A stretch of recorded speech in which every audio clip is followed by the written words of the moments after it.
But kicking in for the new week, by all means, feel free to do some shopping. Anything you're looking to grab, I'll unpause now. For Isaac, do you want me to shove him over to the store too? Yeah, that's where I was going. I was figuring I probably should be, since that was the... Thank you. That's what I do to my players all the time, though, is I'll be like... what I do is I leave the game pause, and then I'll tell them, like, oh yeah, where you get, like, do, you know, like, what do you want to do? And like, they're like, well, the game's paused, we can't do anything. I'm like, oh, right, sorry, and I'll hit time with me. I never remember to look to see if the game's paused, so... You usually make that mistake at lunch break. So then, with Bellamy was looking to do some buying, and you got the pigments, you had a few other items there on your list? Yeah, I'm just gonna type them out here to make it easier. And Kieran's getting a and robe then you of can just say yes or no. Oh yeah, throw them all up. I'll take a look. Kieran, you've got robe of Archmagi, and anything else you were looking to grab after browsing through? I was looking to buy some pearls if I could, just because I use them as a consumable component for a spell I cast. So just not magical pearls. Yeah, just need to grab a few more of those. Default cost, no problem. Any spell components, they're available in heavy bulk. Unless it's like an ultra rare component for the top level spells, you know. You need a silver wand of magical quantified magic with a singular stub of garnet stabbed in the top. He'd be like, I got one, you know. But for pearls, diamonds, all that stuff, any standard, he has a bajillion. Sovereign Blue, Deck of Illusions. I have a question. I also saw the Deck of Illusions. I was like... So those are the ones that caught my eye. So you can definitely say no if some of them are a little too... Like, I know, like, the Sphere of Annihilation is a little bit, like, you know? So, absolutely say no, but those are the ones that caught my eye. That is a game breaker, so I can't get that go. I figured I would ask. Is fine. I will say, he only has 2 decks of illusion, 1 dish of sovereign glue, 1 dish of the pigments, 1 ivory goat of terror, no sphere of annihilation, and 1 chime of opening, which will go great with Jade's. I think Jade, you have one already. Yep. Perfect. Thanks, Dan. I was gonna say, like, the Sphere of Annihilation is definitely one of those, like, what was that last thing type, you know what I mean? Like, looking at that list, right? It's just like, just do some Sovereign Glue, Deck of Illusion. I can explain quite easily for you, Courtney, as to why you cannot have that. Because if you're looking ever at the Dungeon Master Guide and you flip through the treasures, there's a random chart for rolling everything, including the magical items. The higher you roll, the better they are. The Sphere of Annihilation, it's up there with, like, the Sigil of Absolute Good and Evils. They're top-end, highest level, super high rolls with notes basically saying, hey, you put one of these in your campaign. Yeah. Give bad guys more magical power so they can counter it. It's a little broken, especially a Sphere of Annihilation. But, I mean, they're just fun. Yeah. Fair. Everything else, though, fair game. Awesome. I'm gonna regret that sovereign. Jade, can I have money? How much? Like, oh my god. A lot. No, you gotta give me the exact amount. You gotta do the math. I'm done doing my math. You do your math. Shit. Because that means I would have to go through the list to find the prices on those when you were already looking at it, so you should have a rough idea of where they are.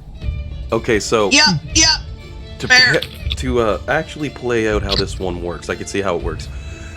Because Flux would more or less tell Bellamy, yeah, just go ham, get whatever you want, we can afford it. And as Bellamy's getting stuff, she goes, maybe this, I've always wanted Sovereign Glue. Oh, and a chime of opening, oh my god, these things are expensive. And she's like looking at Flux like, how are we gonna, go talk to Jade, so you've made your way back to the inn. You walk up, you're knocking on the door. Jade, I need money. He goes, how much? And you're like, I'm not sure. It was a fair bit. And he goes, you figure it out. I'm too busy working on my stuff. As he's concentrating on his sword, as he's examining the magics.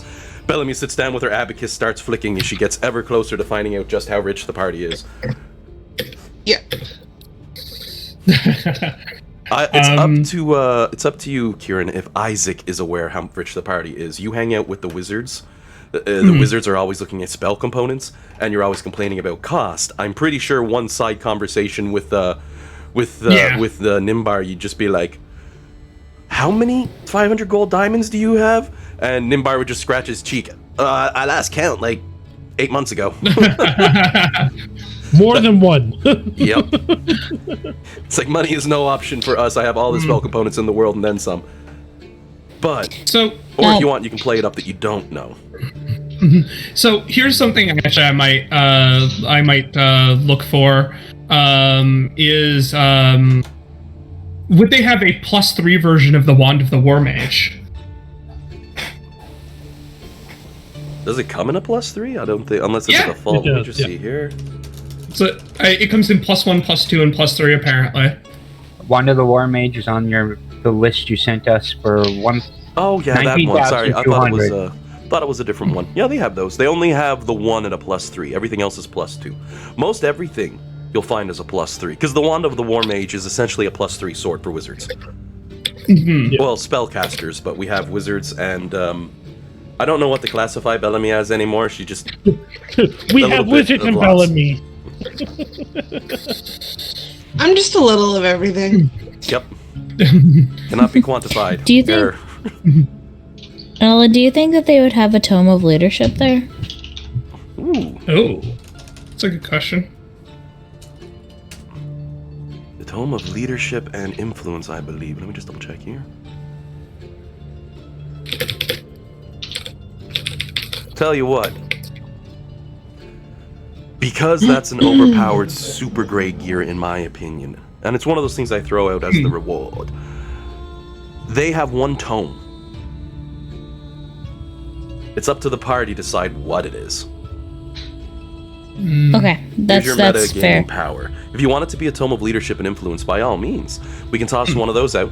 But I'm going to say they have one tome, and right now it's a quantum tome, because, well, it's not just 2 types of tomes, it's all tomes but no tomes at the moment. Yeah. I'll let the party decide on that one. Charisma's a good choice, though, because, are you thinking you're going to break Bellamy further? Because she already broken when she says she's going to do something. I was actually thinking for flex. It would help with some of my superiority die flat. Things. So many of those small checks for superiority dice are charisma checks, and they're a bit annoying because, well, you're a fighter. That's your stat dump. Yeah. I was thinking of like a tome of clear thought, but I already got a robe of the Archmage, so I think I'm probably pretty good when it comes to expensive items. So, does it? I didn't know that you used Prisma for superiority dice, though. That's a neat mechanic. Not for all of them, just for some of them. The ones that make your character look like an inspiring leader, those sort of themed ones, I find, have a lot of charisma-based things to them. So. And a lot of those are also really I like when they do multiple ability score type mechanics. So. Oh, and I also mentioned this for Jade's sake the other day. Inside there's a bathroom. Just for those who are curious. Jade, I need 28,220 gold. Jade laughs at you. And then hands it over. How much was it? Thank you, Jade! How much did you say? So I can do the math.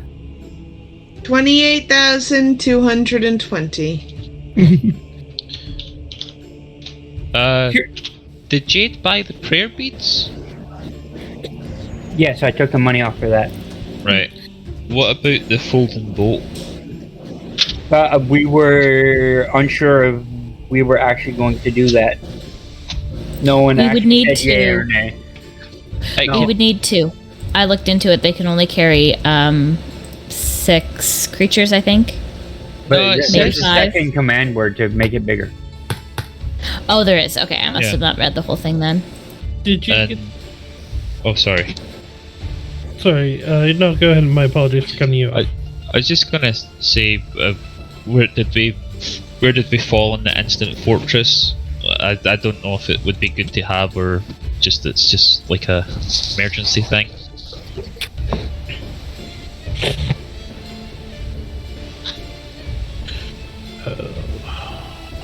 I feel like instant fortresses are pretty decent to have. I'm just rereading it.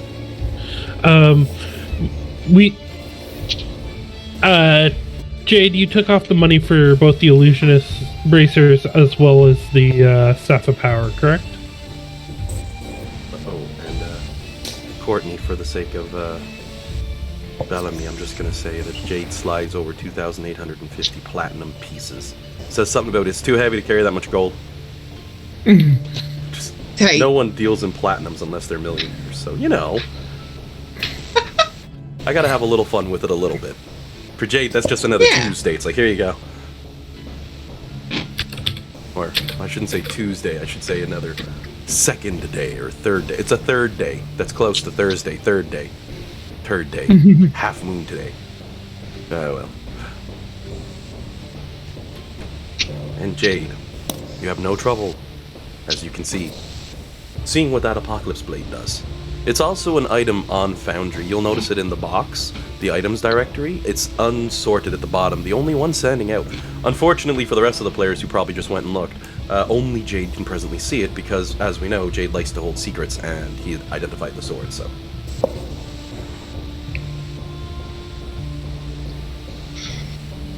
Dan probably looked that one over and was like, what the hell did you just put in the game, Alan? Yeah.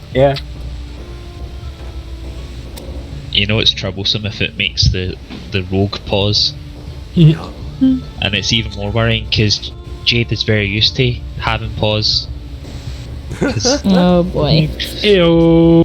That's the second time he made a joke about pause today. Oh my god. I'm gonna expose you right now, Jade. Well, it's the first time they've heard it, so I've been exposed to nothing. Dean's at home practicing the dad jokes. Jillian's like, I'm just gonna rat you out for that one. I want to give out a point of inspiration, but I can't do it in real life, so. Oh. I do practice them because my other character is a dad. Yep. So I like to make them up. Or steal them. Whose dad is he, Dean? Yep. He's Alex's dad. Is he? DM sort of looking at the timeline. Well, alternate universe, we're good. my favorite part of this is it's almost like Alex's memory is getting filled in as his dad's game progresses. That's exactly how it's been working. Oh, it's a perfect way. I mean, if you get a free handout like that, you take it. Yeah. Well, see, I made up Alec. Your campaign, your Mad Mage campaign, was the first long-term campaign I'd ever made, and I was coming in at 5th level, so I was like, I don't know how to make a 5th level character. I always start from level 1. So I just made up a dude with my own accent. All my other characters have accents because I was like, I'm going to a room full of strange people who won't understand my accent as it is. So if I show up and start going, hello, my name is Timothy, that would be quite confusing. So all the names to use with that accent. Timothy was the best choice. I'm getting flashbacks to Monty Python. Friggin' Holy Grail on the Tim. The wizard's name was Tim on the bridge, right? Yeah. Oh my God. No, not on the bridge. Tim the Enchanter. Yeah. That was the guy who said that in order to cross, you had to answer questions, right? No, that's a different one. Yeah. Alan, I'm gonna have to. Yeah. Thank you. Alan, sorry, I'm gonna have to give you homework. You're gonna have to rewatch Monty Python. Yeah, if I had the time, man. I got that thing downloaded in either 1080 or 4K. I got the best version of it. I bought the other. Last time it came out, I was like, oh my god, high def Monty Python. I grabbed it, watched the scene with the Black Knight, and then I turned it off because I was like, oh, that was awesome. It's either that or coconuts, right? You can actually buy the coconuts to go on your bike, so it does the clop as you drive along on your bike. Oh, I've that's seen awesome. that before. I want to get an electric guitar so I can, or electric car so I can put that sound in the engine when I go, because otherwise it's silent, right? You just hear clip, car drives by. It's like, what the hell? Alan? Yo. Question. So a couple things that I was looking for. Potentially, instead of a wand, if they have them, do they... I don't see this on the list because this is actually from Tasha's. Do they have any arcane grimoires? The Arcane Grimoire. 1 second here. You just want to become another Nimbar. I see how it is. I mean, he's basically you were his like teacher at one point. So isn't that something that you should be proud of? Take it out. Yeah, they've got also, 1 and +3 to be 250,000 though for it. It's one of the rare items, very powerful. So that's up. I guess that's up to our treasurer. The other thing. Do they have so any? Isaac would be told as he's looking 250,000, and Flux is like already looking at something else. She just points at the door. Talk to Jade. He's like, okay, and just keeps browsing. Do they have any arts? This is just more of a mundane thing, but do they have any art supplies? All the art supplies. Because I definitely would probably see if I could pick up some new, like, you can start a like things like charcoals and pencils and so forth. Because Isaac has like proficiency with painting supplies, so my trick that is he has a tendency to like sketch things as he's traveling from place to place. So like keeping a record of kind of like all the different like places, and he's been doing that here in Hell. Like he's been sketching some of the scenes and stuff he's seen. So figure I'll stock up on some of those.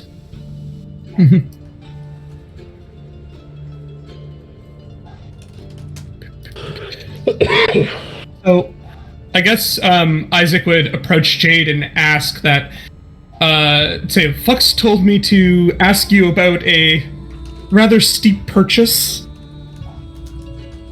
Oh, how many million is it? It's 250,000 gold. What do you mean steep purchase? You've done very well, haven't you? Side note, Jade is sitting on something around almost 18 million in gold. And platinum and copper. Yeah. That does not include all the things that he can sell for gold. Like the pictures and the gem-encrusted bracers and all that type of stuff. That's just in coins. It's 18 million in liquid assets, and then there's more in like assets that would have to be liquefied first. So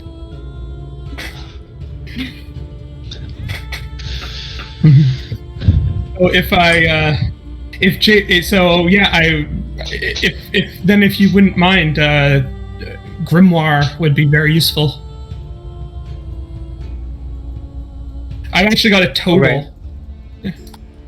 So that's 252,000 because I also was looking to get a total of 20 pearls. I have a nice little bag of those ready. How much was it? 252,000? Yeah, 2,000 for the pearls, 250,000 for the grimoire.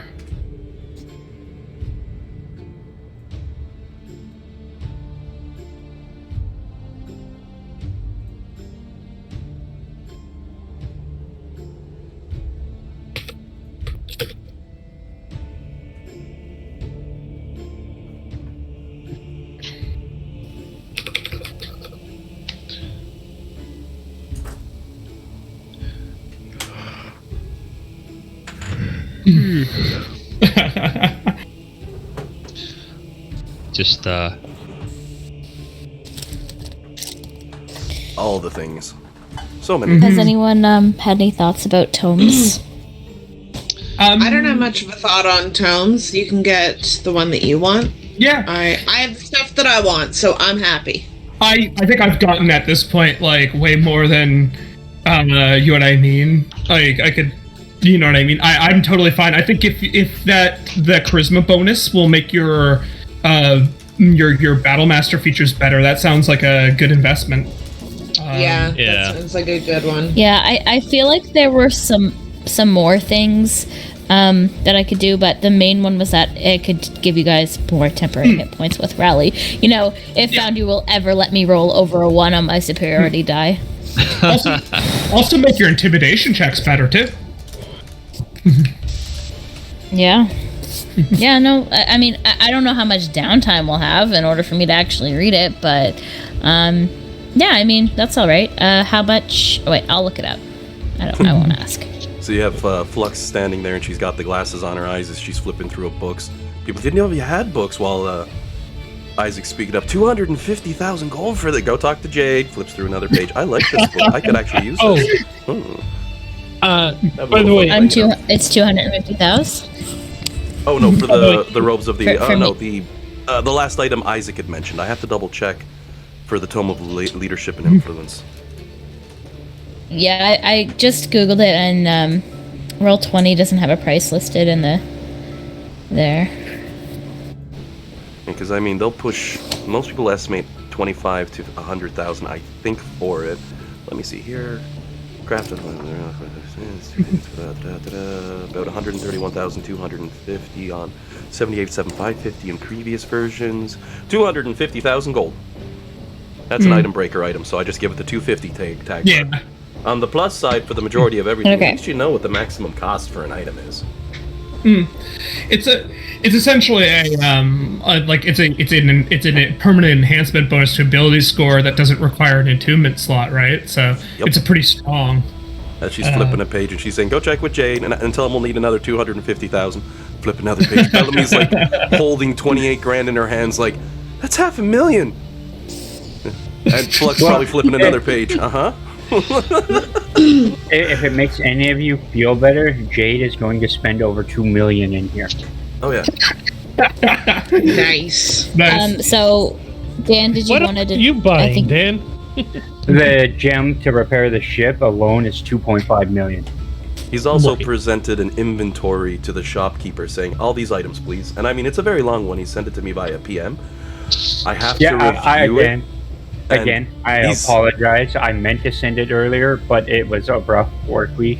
Oh yeah, it's a long list though. Like I don't know, like 40, 50 items on there, and about a third of them aren't fully quantified. So I need to review it. But eventually, he's dropping off an invoice, and the shop keeps scratching his head. Yeah, I'll set you up a tab. Let me just get these items together. Check back tomorrow, or next week, assuming you have the freedom to do so at that point in time. Check back the next time you can check back in store. The DM implies there will be a next time. He's not going to be like, "Oh no, you can't go back and buy items there anymore. Too bad." No. You don't give players money and then say you can't spend it. That's rude. That's like giving a fighter a sword and saying, "Now learn how to use magic." The enemies won't come close enough for you to hit them. But I digress. So, question about like the, not about the items. I'm curious about the angel stuff. Names are gone right now. You said right now, if we had someone like Maggie, she could do it more or less by herself because that's what she specializes in. But you said with her assistance, the three of them together could cast the spell and put all of you in. Without someone on par with Mad Maggie, which there's no one in this town on par with Mad Maggie. You don't have another shaman or another druidic type person to help with the spell. What would essentially happen at this point if the spell's cast, just a sec, Kieran. What will essentially happen at this point if the spell's cast, while maintaining concentration, one of the two Alex are going to get damaged every round until they die. It will most likely kill them very quickly. After that point, the other Alec will start taking on damage. Which is also why Alex, the clone, basically looks at the party and say, "Anybody got some temp HP they can give me?" And the team's like, "What the temp HP?" He goes, "Look, let me be meta. I know I'm an NPC, but let me be meta." But yeah, yes, Kieran. Would a third Alec help? He doubts it. If anything, it would just give you more buffer. Yeah, I was gonna say, because I could also simulacrum him too. Keep in mind, you'd have to drop a wish, because this isn't something that was known prior. It was found out at the moment.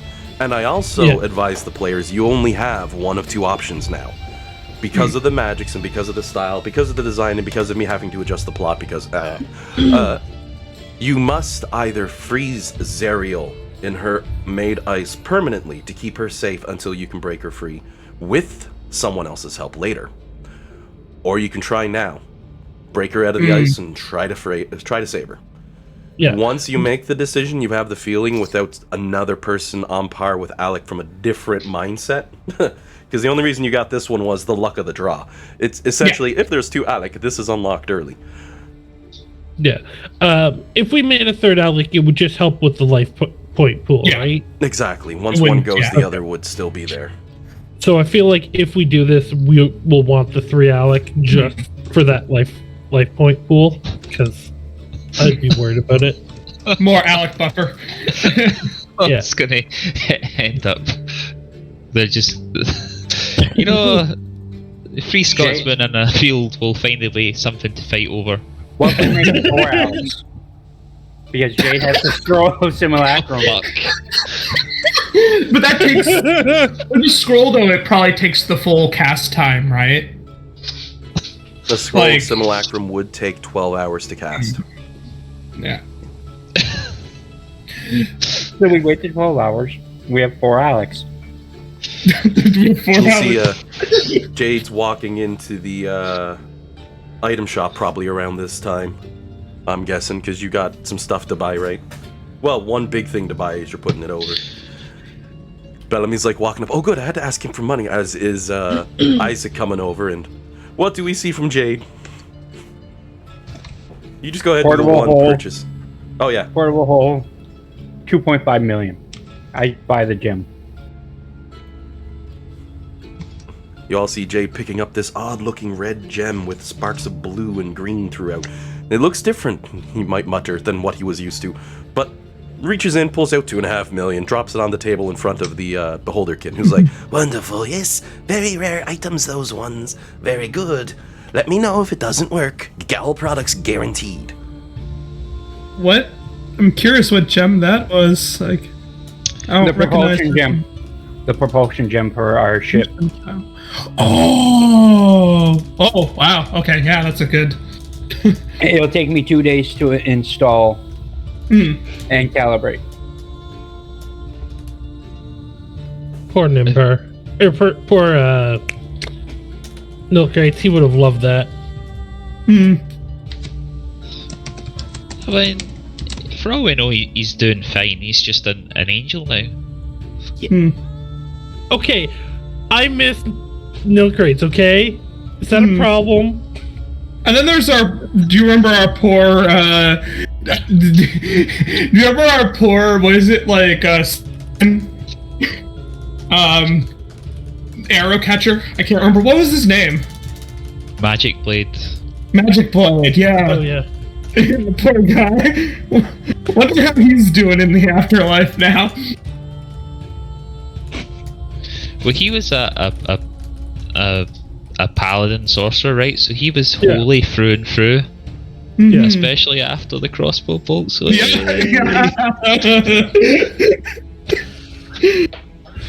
Oh. I do miss Milkrace, though. He's around for a good while.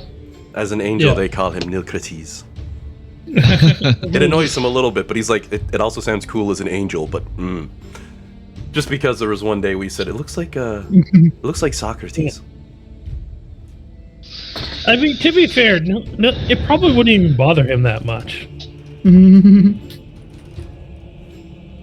He was a very easygoing guy. Oh yeah, I know. I'm just making the joke because it was just that one game. It's like, is it like Socrates? And we're all kind of like, oh, Nilkrates? Yeah, I think maybe. It's like, I like Nilkrates. It was the perfect example of, well, sure, it's like that, but this way is better. Loved it. The simplicity of things is how it goes sometimes, and that's just lucky.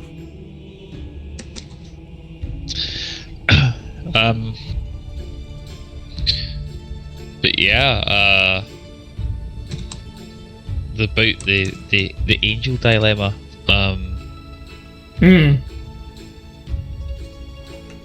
Try now or try later? I feel like I would try it now, just because we're in a relatively safe spot. True, but it is the idea that, like, we might be able to, although then, and that is maybe, but we might be able to find someone who can, you know what I mean, like help us to make this more reliable too. I think that was the counterpoint, right? Like we could, it was either we take the risk now or we end up. I think you know what I mean? in hell, it might cost us like that kind of help. Yeah. That we can do it under our own steam just now. Whereas like I think Mad Maggie might help us for free because we've got that working relationship, but someone down here, maybe we're just making an introduction. They'll be like, okay, well, you need to do this, or I don't know, I'll take an eye or something like that. I think it would cost us a lot. Yeah. Who knows too when Maggie, when we'll see her again, right? Like. Well, yeah, that's like would need to get all the way up to Avernus, and probably if Maggie's still alive, she's like, "Oh no, I work for Dusty now." Why? Oh, because he would have killed me otherwise. Oh, fair enough. Oh, there it is, because it beats dying. Yeah, I can hear it. I will say though, at this point, Kieran, Isaac feels a small bump on the back of his leg. As you look down, you see Lulu looking up at you. She gives a nod and says, "I believe in you." Thank you, Lulu. I'll give her a little scritch, like. And she's a happy Lulu for it. You see, she's a little more rotund than she was a few ago. She managed to sneak her way out of the item shop, which was probably her leaving, Flux giving a glare, and she's like, "I'm a checking on the guys doing the healing."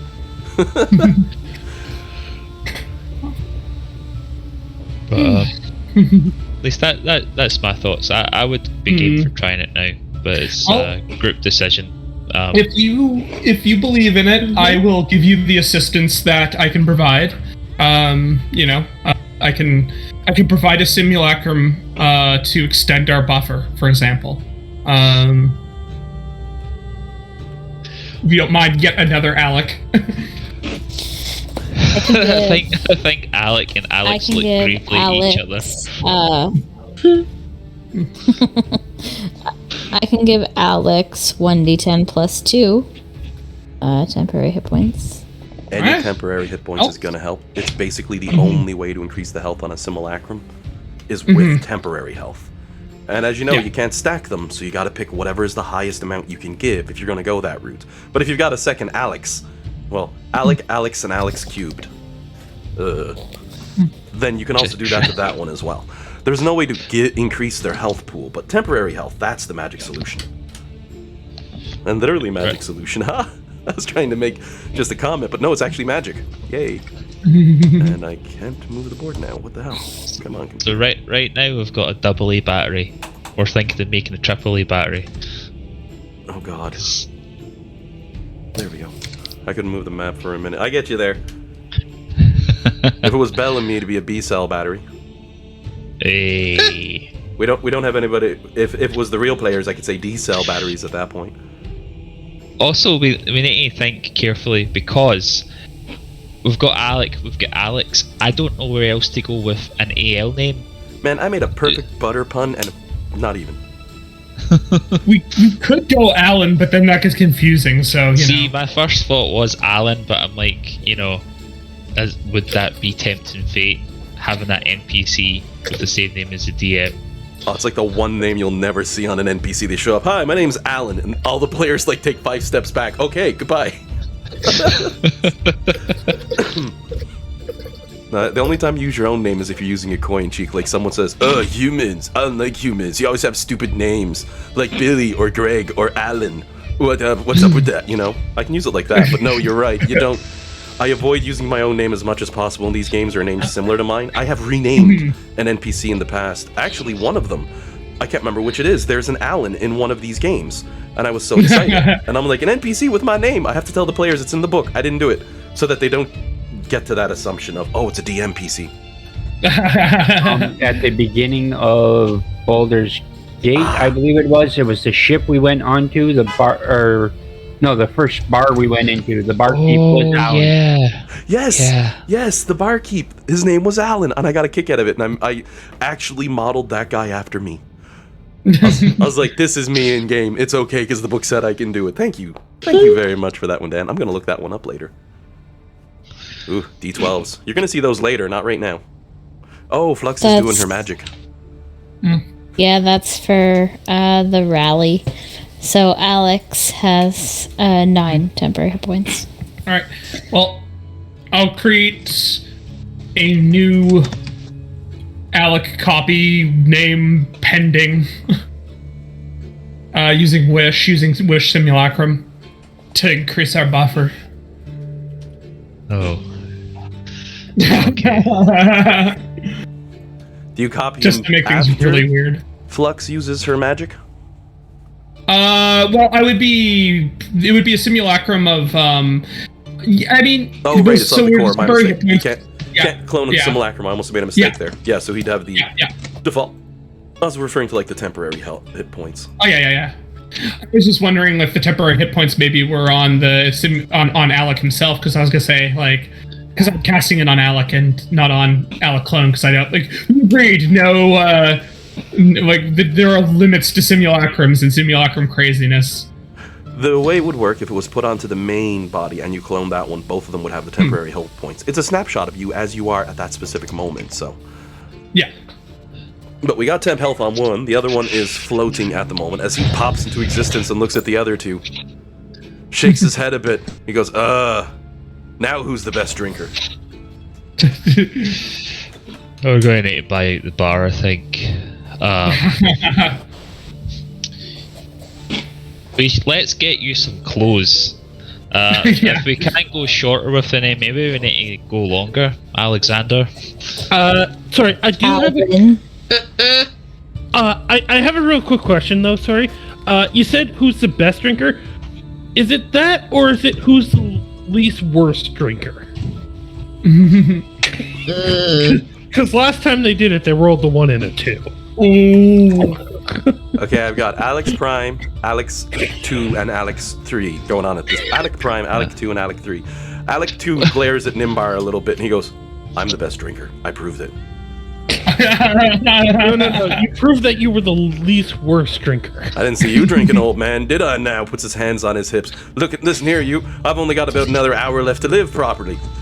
Back when I was your age, I'll tell you what, I could have drank you under the table. He pauses and smirks. When you were 6 hours old? The other simulacrum gives the first simulacrum a high five. Fucking nice one. Yeah. That's actually good. I like that one. What was the name you gave, Jillian? Alvin.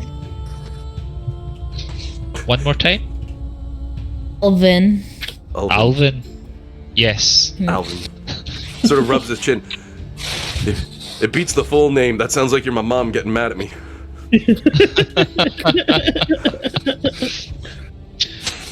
Okay, Alex looks at Alvin and he goes, well, you're dying first, then it's going to be me, then he's going to get hurt afterwards. And they both nod. It's like, good. Never got to watch myself die twice before. Or if we want to be screwy with it, Alec can take the damage and you can just heal me, and then when you're out of spell slots, then you start taking the damage. But I don't know how selective the process will be. Yeah, I was gonna say. Also, don't they have to concentrate on the spell, so they may not be able to cast spell? Who knows? Two of you must be concentrating on the spell at all times. Right, but not like healing spells aren't concentration spells. So get two of you to concentrate on it, and get the third one to heal. Once he runs out of spells, he takes over for the one that still has spells. Then he heals, and once they're out, they both concentrate until they die.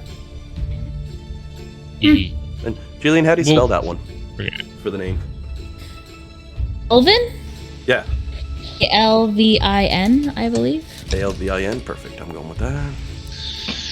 Guys, I have a row on D&D Beyond now that's just all Alvin. It's just all Alec. Okay, so the next campaign is just gonna be all Alex, right? Oh god. Yeah. What if they never die? Like, This could be a problem. An army of simulacrums everybody gets to. If they don't die, we're then going to have Jade cast his and make a fourth. Jeez. We'll run out of spell slots. There'll just be a bunch of angry, like half-dressed people running around with sticks, just shouting and hitting people. They start screaming like a angry choir of banshees, a quartet of Scottish men. I almost said Spanish because it's, for a second I was looking away and reading stuff. It's like, how the hell did I mix that one up? I'll get myself smacked for that. A quartet of Scottish singers. Probably missed that confused Scottish and Spanish due to Sean Connery's fantastic vocal work in Pilot. The Spanish character. The option. Yes, I'm from Spain. She said you off. Do you know what this reminds me of? This Alex situation is. Has anyone ever played Endless Space? Yes. There's a civilization in Endless Space called the Horatio, and the whole concept is it's all just one guy, like clones of this one guy, Horatio. Like, it's just a civilization of only this one person cloned and like expanding through the galaxy. Oh, that'd be a nightmare trying to plan a D&D campaign for 5 copies of myself. It's like, what won't I see coming? Oh, hell. I'd be sitting there. They're just, I'm gonna jump you with one of the Allens speak up. A red dragon. I'm like, son of a, toss the table. No, it's 3 red dragons. I'm just trying to picture Alistair coming by, like just beating like several of his son, like all in one go. Show up. Yeah. He looks up. Daddy, do you know who the real one is? And he's like, what did you call me? You heard me. You're not the real one. Okay. Exactly. Sorry, I'm going for toxic masculinity on that one because it's funny. What'd you call me? Who's the other 3? Daddy. Ugh. Father. Not that one. Da. That's the one. Come here. Oh my word. Okay. Be like, all right, well, I got 4 of you. This is great. Gav passes each of you a flashlight. Point them at the engine. I can get get work done. Finally, you can come work in the family library. Along with that book bot, which has somehow found you again, is trying to take the books back. Oh yeah. So the party is now prepping for this. We've got a few of you still over shopping. As we get ready for this now, because everyone has to be there for when the spell is cast. You have to be together. Yeah. I'm gonna jump back to those of you in the store still. Jillian, for Flux, any other funness going on there for what you're doing? No, I think I'm just gonna get the tome. Alright. I don't really need much. After that, you following behind Lulu to head over to where my 3 Alex are? I need to try and dress this guy somehow. You're like putting robes on him eventually at the end, and he goes, "Ain't nothing but what the Lord gave me," or whatever the quote is, you know. I think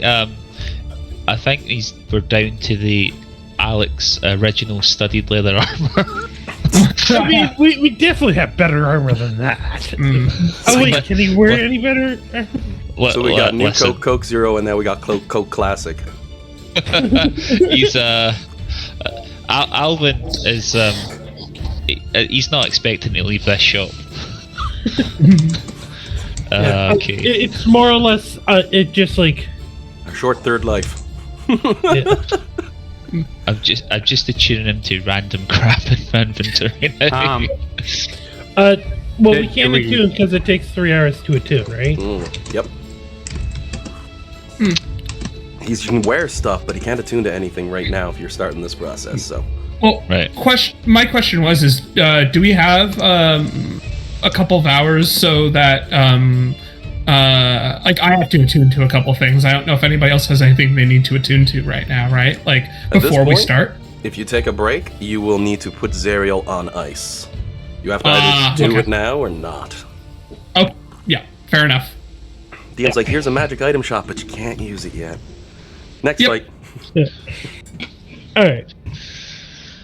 Yeah. But yeah, hopefully the third Alex will help keep Alec alive. Wait, which one's the real?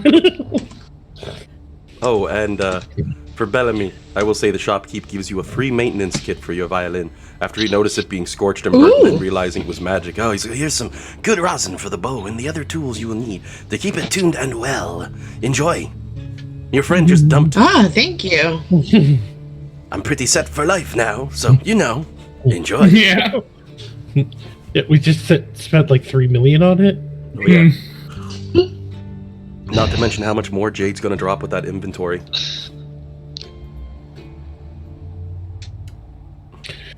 Well, I will gladly take that. Oh, and I forgot to mention for your all record, you'll notice over here the Crickendole. He's over here with a whole bunch of his people who turned out to be cultic fanatics who believe the end of the world has come. As it turns out, on the 6th of Uktar at 3:33 p.m. is when the gates closed specifically. This cult is obsessed with how perfect and how absolute the time was, and believes there's no point in going on any further.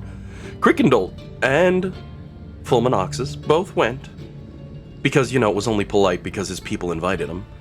They stayed there for about an hour. After they're leaving, Flux is like, I don't think you should involve yourself with those people. To which Crickendole basically replied, just keep walking, we're almost out of earshot, I agree. He was creeped out just as much as the rest of you. That being said, I am going to put Crickendole back in the bar, however. It's unlikely you'd all want him on this mission. But if you want him on the mission, I can go grab him. No, I like him in the bar. He's just sitting and chilling with a drink. Being said, Flux, Bellamy, and Jade will need to make their way over at some point. Yep. Yeah, I am. I'm for sure. I'll move my token. What was that? What was that, Courtney? Nothing. It's fine. You need to be in the cool club to know, John. I didn't hear what you said. Making my way. That's the point. Okay. As you make your way around, probably bumping into Jade at the same time, everybody heading north together, just because, it's convenient that way and thematically looks cool. As you're all making your way up and around, you notice now, over by where the hole was, the Pit Fiend, rising himself out of the crater. In his hands, some pieces of obsidian from the massive fire explosion as he walks over, and you notice a small group of devils with the bandaged one, who's presently working on a statue. It's fairly well detailed and looks very much like a certain Dragonborn that travels with the team. Very large and very strong. You see he breaks the obsidian in his hands before crouching really, really low because, well, he's a large creature, holding out a few pieces to the bandaged guy, who grabs them, examines them, and starts fixing them onto where the claws would be. The face he's still working on, as you can tell, but he's come along quite nicely with that sculpture. At the same time, a couple of the other devils who were there, spine devils, bearded devils, barbed devils, bone devils, a good mix, have been coming, bringing cool-looking armor that they snap on of darkened plate and, helping to re-equip up this piece of artwork that he's working on. Just a little thing. They give you a nod and a smile as you walk in towards the shop to check on your friends. I'll go ahead. I'll pull Bellamy over to save you a half step because I can throw you through a wall. Like old school 90s video game style. And I'll do the same for Jade. I'll bring him right over because, well, I'm lazy. And as mentioned for Jade... I was there, then it disappeared.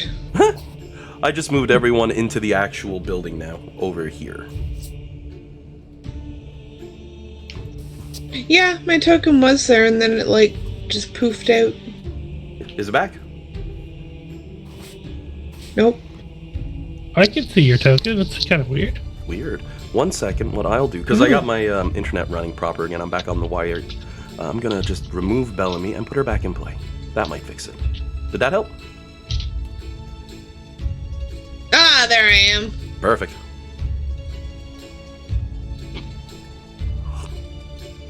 Is that the whole team? Am I missing anyone here? I think I got everybody. Where's Kieran? There he is. That's the tricky one because he's white and it's a white background, so I can lose that token on the map pretty easy. You really need an actual. I do. I need to just bite the bullet and go find like a token on the internet that like works because I'm never going to settle on one. So I need to just grab one and go. All right. So that looks like everyone. So let me go ahead, get this party started. Alec, Alex, and Alvin. My word. Pardon me. Not Nimbar doesn't have an initiative, so I'll remove him from the combatant layout. I think I've got everyone there.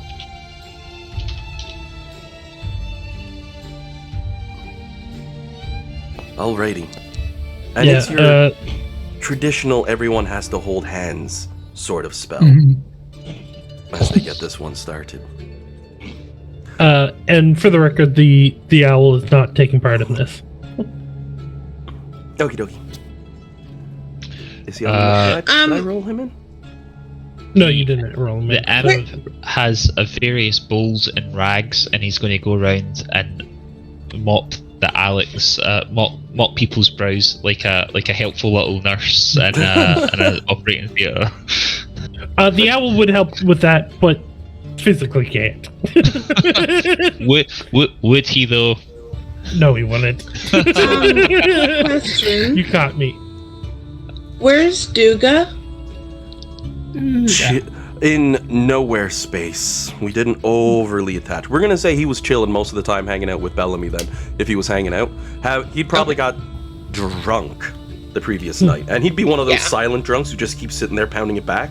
But if you chat with him, he's like, "Oh yeah, Duga, have a good time. How you doing? We're doing good. Did you see this? Look at that. Flux is hanging off a goddamn raptor with her teeth. I break every teeth out of my head, except it's Duga, so it comes out a little differently than that, as we all know." Exactly. He'd just be like, "What's going on?" Love that. My name is Duke. Love that. I was having a good time next time I see a foaming boxes hanging off a rafter. Or, something like that. So he's, okay, for better sake and purposes, still sleeping. Sounds good. I just wanted to make sure that he was safe somewhere. Oh yeah. Outside of that, I believe the boat's presently in the bottle, so other NPCs unmentioned have been stashed away for the time. And with that, you can all feel free to roll in for initiative, because I will give you a fair warning. The order in which you're sent into the dreamscape is somewhat random. You don't know. But there is one decision that can be made. Alec can decide who goes in first.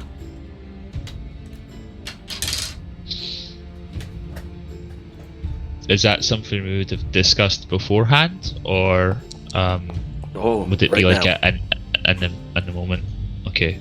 You're like, as you're getting ready, as everyone takes hands and gets ready to cast this spell to help Zariel, Lulu goes to, but I'm assuming someone shoots her a glare. I would love to let Lulu go, but I just can't take that risk. I will be in probably be in no shape to fight off Flux if I get Lulu killed. Yeah, Flux will just tell her to stay here and keep Zariel company. That's her job right now. Right. I can do it. And at that time, you're actually taking Zariel out in her big crystalline ice form. Elven body trapped away. Okay. Who would I choose to go first? So I can think of one of two suggestions. Would be either Flux or Nimbar. Flux because Flux is Flux. Nimbar because if it's magical, Nimbar's probably. I think Alec would probably, his mind would jump to Flux first because she's always at the front ahead of the action. So his natural instinct would just be like if he pictures someone going first, it's Flux. I can definitely agree with that. Sorry, I'm so sorry, guys. What are we doing? I don't understand. Right, so you know how Zariel's stuck in the ice and she's fighting off like this infection? Oh yeah, right. So she's her soul is fighting another soul that's trying to get into her body. Ooh, nice ones. Right. Cause this. Oh right, we're going in to help her, right?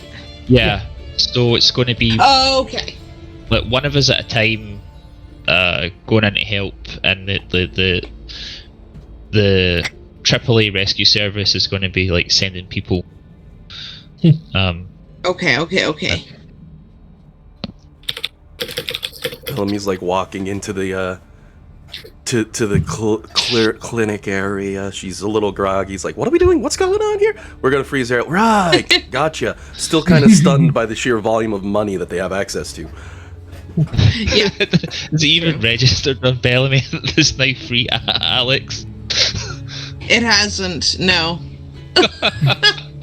We're just waiting. Hey! There's lots of you. Where did you all come from? Lulu looks Bellamy straight in the eyes, and she squints a little bit. Well, Bellamy, how much you have a drink? There's only one of Alec here. How many are you seeing? There's 1, 2. There's 3. There's 1, 2, 3. 1, 2, 3. Alex. Unfortunately, 1, 2, 3. Bellamy, maybe you want to sit down for a minute, get some water. And unfortunately, Lulu can't hold a joke for long. She snorts with a laugh. She goes, "Oh, I'm only messing with you. They're simulacrums. Oh, we got her. Oh, yes." She trots around looking a little happy. Bellamy just laughs. I'm a little sad we went that way. The other joke was going to be, well, you see, when a mommy and a daddy love each other. God.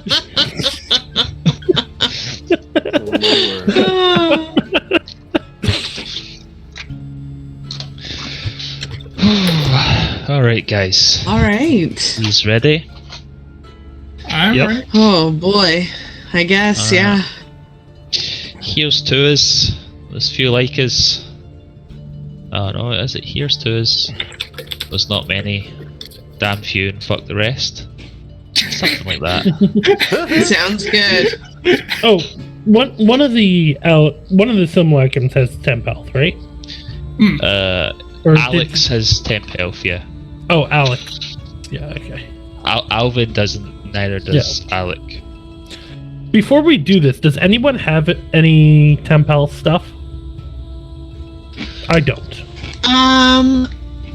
I might have a spell. Hold on 1 second. I don't believe I have anything for temporary hit points.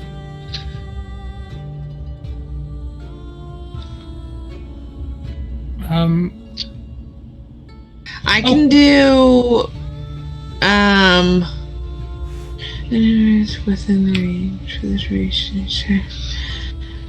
I don't know how it works. Like, if something has to, so Beacon of Hope, I could do that, and that gives you advantage on Wisdom saves and Death saves. Ooh, and you regain the maximum number of hit points from healing. That's probably useful. Is it because the simulacrums can't be healed? So the simulacrums can't, but Alec can. And like he may also be taking damage, right? So like. I was agreeing, but I was on mute. plus help out. Plus the 3 I also may have to cast make wisdom saving throws, so. I also have Aura of Purity, but that is centered on me, and I don't know. And I guess if you're going into like a different plane or a different realm or whatever, it probably won't follow with you. I'm not sure how that would work. I guess Alan would be best placed to know, because like I imagine all our bodies are here, but our souls are separated. So where does the spell go? That sounds timey wimey, wibbly wobbly. Yeah.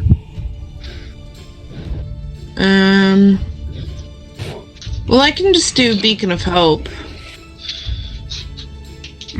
And then that'll get all of us.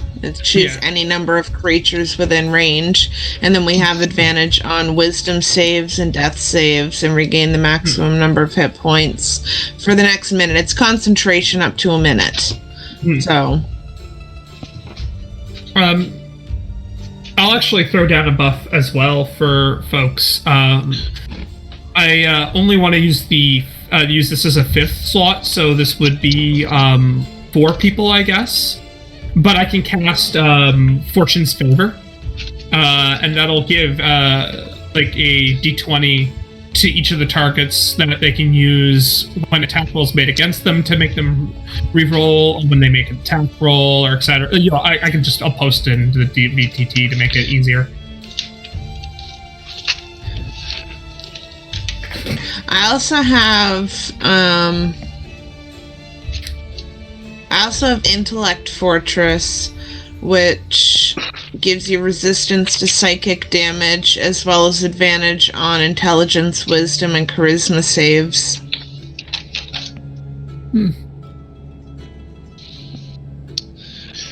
But I don't think I can get everyone with that one.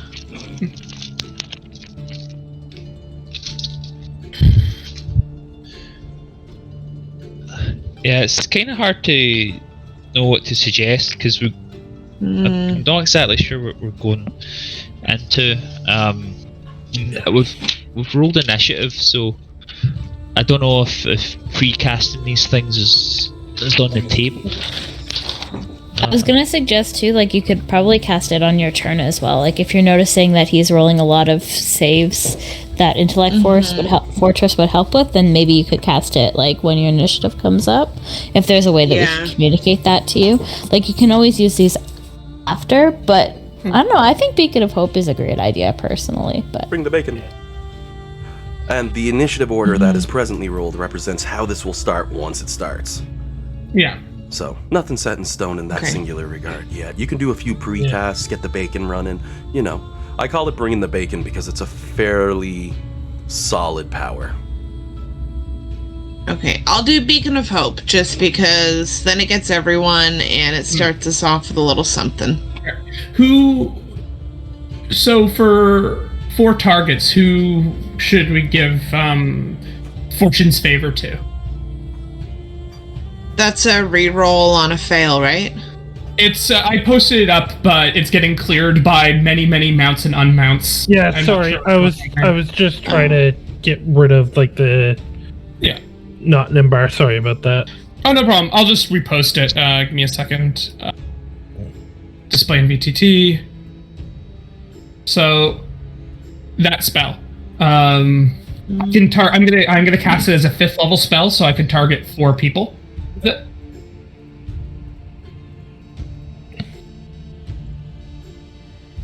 This is why I wanted the pearls for, actually. Oh, okay. Fortunately, those are magical items thingies, so they're fine. Alright. I mean, they're pearls. It's magical. You can say, oh, I need these to make fire? Okay. My personal opinion for Fortune's Favor would be everyone who does attacks. So like Flux and Jade and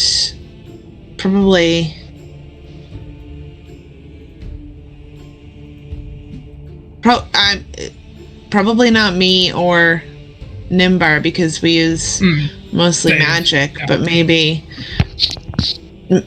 like Isaac, Jade, Flux, and one of the Alex. Now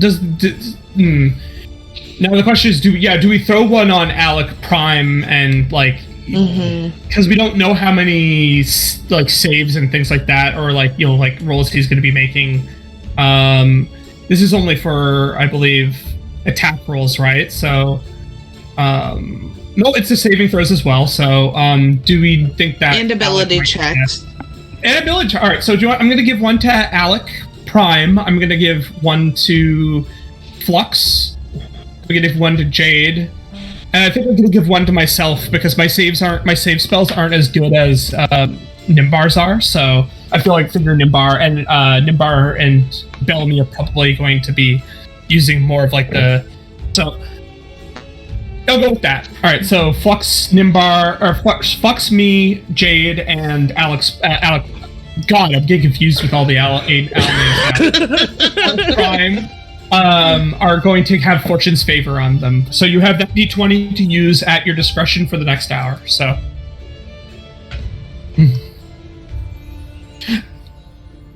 Actually, I could... In theory, there's nothing saying I couldn't cast this more than once. It's not a concentration spell. It's just more pearls. So... Jade just taking a peek. No, it's not me clicking at all. And, I'm putting them on there. Did I get that one right? It's those 4? I gave you a little wing so you know which ones. Yeah. Although I think I can with a... So there's 1, 2, 3, 4. I'm gonna cast a 4th level version of it as well. I'm gonna miss one of the Alec clones, but I'm gonna give it to everybody but the Alec clone, essentially.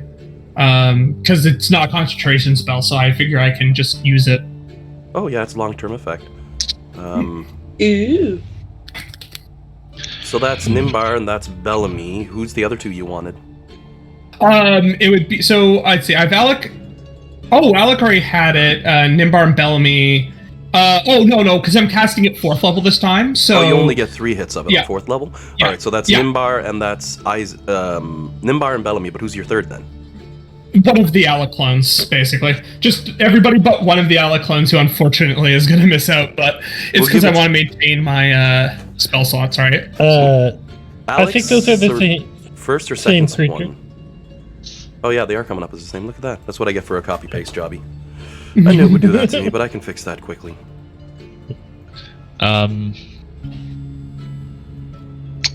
Let's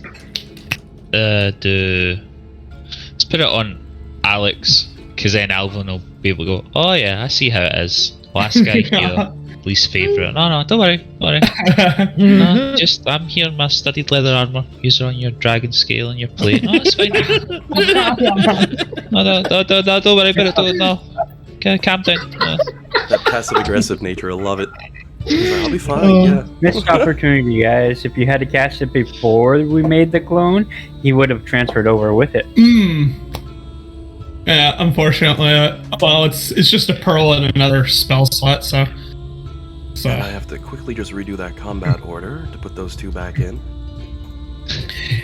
It's luxurious to be in a position where spending an extra 100 gold in a spell slot isn't a huge deal. Do you remember what the original rolls for their initiatives were? Ooh, the clones? Yeah. I think Alvin had 21 and 19. 21. Oh. I guess the easiest thing to do is just I forgot I just could scroll back. Scroll up. Yeah. Don't worry, Alan. I forgot the exact same thing. What was it? 21 and what was the other one? And 9. 9. Perfect. And we'll just give him an update. Alvin's like, yeah, don't worry about me. I'm slow as slow can be, apparently. Who has better... My dex tiebreakers keep switching off every time I do an import. Dexterity 14 versus 14. Okay. Alec and Bellamy, give me a roll up. You have the exact same initiative and the exact same dex mod. So we have to decide who's going first. What type of roll? A d20. Just whoever has the higher roll on a d20. And if you tie, roll again. Hopefully we don't go for this is eternity. It's kind of fitting that Alec goes first if he keeps that 19 and Bellamy doesn't beat it with a 20 using, Courtney's amazing luck. Not today. Close, though. Okay, so the posted initiative order is correct, and I'm pretty sure Jade has more speed than Flux when it comes to dexterity. So I'm just gonna if not. Put him to 14.5 so that he's above her on the initiative order. Sorry, Jillian. There's one thing that that Flux does not do, it's run. That's quite all right. I know that Jade is very dexterous. Note how I didn't say move fast, I said run, which includes running away. It's something that you just like, no, we're not, where are you all going, kills enemy? Where are you all, go back here. Actually, that's never happened, but you know what I mean. Yeah. And does anyone see... just sits back and go pew pew pew pew pew pew. Anyone see the NPC that I threw in there that has an initiative that's hidden? There's an NPC in there? You just see yourselves, right? And Lulu. Yep. Good, because often the game likes to glitch and show them, which is a spoiler. And I'm not a big fan of getting those, so... Alrighty. Before we go in, Jade will hand a potion to Nimbar and Isaac. Thank you. Potion of maximum power. You drink it in the next 4th level or lower spell you cast within 1 minute. Maximum damage. Okay, yeah. Nimbar will drink that beforehand. I've been holding those since the Wandering Emporium. Yeah. Not bad, not bad. So when do we want to drink that, though? Like, how do we... Because we don't want to burn out, like, while we're waiting, right? I think that bar just goes. What? Sorry, a minute is 10 rounds, so we have time. Nimbar's just gonna pound it back. All right, I guess I'll... Send me in, coach. Let's do this. I guess I'll have mine ready. Well, since you all threw Bellamy under the bus and said the bar to drink it first, Bellamy, it's grape flavored. Very nice. Disgusting. I hate grape flavored. Oh. I picked the most generic of all flavors, next to vanilla. That was in Dragon Ball Z Abridged. That was Goku's reason for not taking his heart medicine. Oh my god, I remember that now. Yeah. I didn't make any grape flavored. Oh my god. I mean, when you look back in Dragon Ball Z, Goku is not a great person. No, I mean, He's a horrible parent and a horrible person. He's a great person, but he's a terrible role model, father, things like that. He's a great person in the English dub. In the Japanese one, he's just like, man, I need a good fight. Who can I fight? That guy? I don't want to kill him, though, because I can fight him later. That's the beautiful thing about Abridged, is the abridged version of Goku is actually more accurate to his character than the official dub was. Because he's just a moron who literally got brain damaged as a child, and that's canon, who loves to fight. Yep. Good old Goku. I mean, I love him, but yeah. you know, looking back, you're like, You kind of look at it like, out of all the characters we should be saying is cool, awesome, and great, it should be Vegeta. He's strong, he's powerful, he's a great dad, he came to his moral sense, he did all these things, but Toriyama hates Vegeta, and half the fan base loves seeing him almost win. So, I mean, he's never gonna. But I like Vegeta, but I also like Goku, even though, I'll say it, Goku's a piece of shit. Yeah. Hey, Cell, sense being. I'm just mad that, like, at the end of the Cell game, Gohan was supposed to carry on the series, be the protagonist. Yeah. And it would have been a very badass, very awesome thing. Yeah. They did try, but then, I mean, sales. They could have this. See, they could have recovered. They could have recovered that if they actually let Ultimate Gohan win. yeah.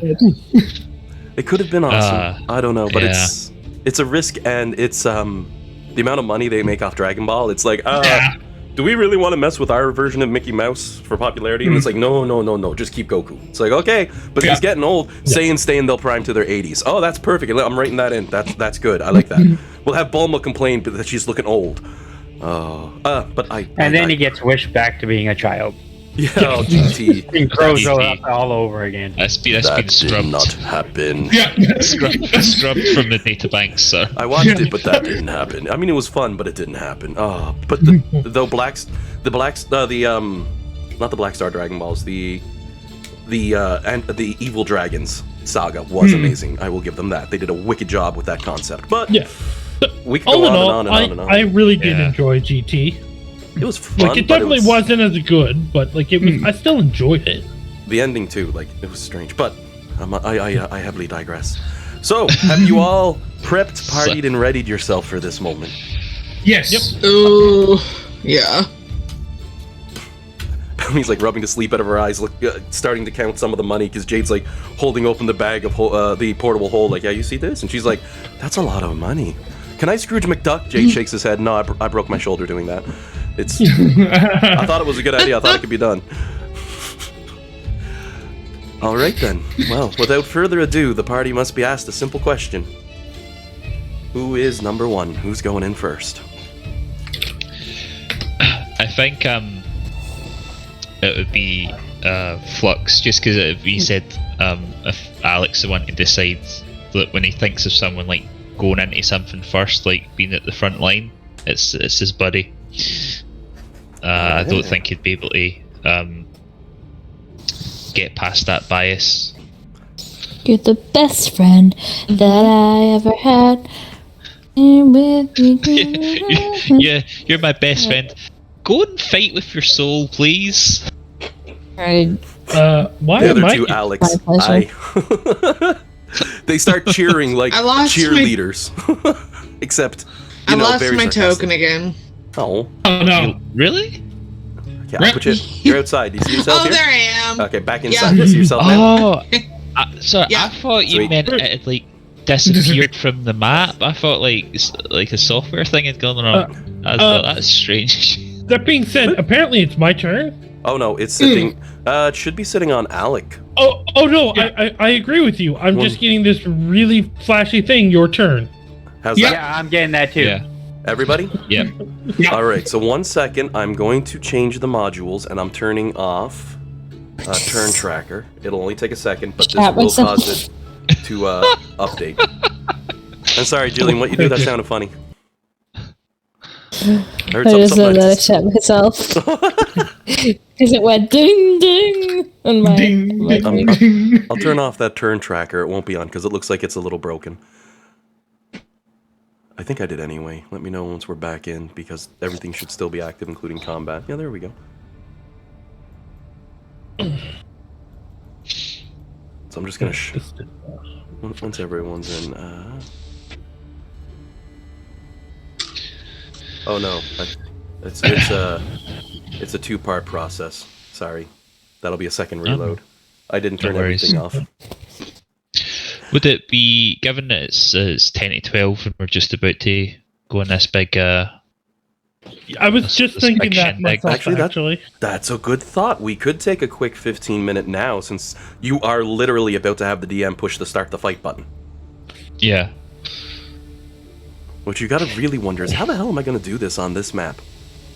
Oh, right, I have plans. we're getting dragged to a separate map, one at a time, so that way we don't know what's going on, and it's gonna be hell. You're It's half gonna right, be great. you're half wrong. I love saying that too. He's come back tearful, just going, Alec, please stop, you can't stop, no, not again. So, we started, so we gotta finish. Alan just makes a whisper channel, drags them one at a time, so we really have no idea. Oh my word, it's tempting, but That's more the work than it's worth, but my god, would that be funny? it wouldn't be too bad. The only downside is when I do that, I can't hear the other channel, so the other party is like trying to figure out what to do, and it's like, hey, what'd you guys do last weekend? Oh, not much. I'm back, guys. Okay, Alan's back. What happened? He's dead. What do you mean he's dead?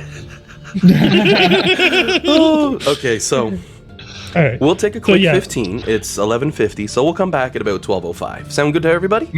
Yep. That sounds good. Yeah. All Sounds right. good. I'll turn the music down, and we'll see y'all in about 10 minutes or 15 minutes. Yep. Sounds See, good. folks.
Alrighty, I am back.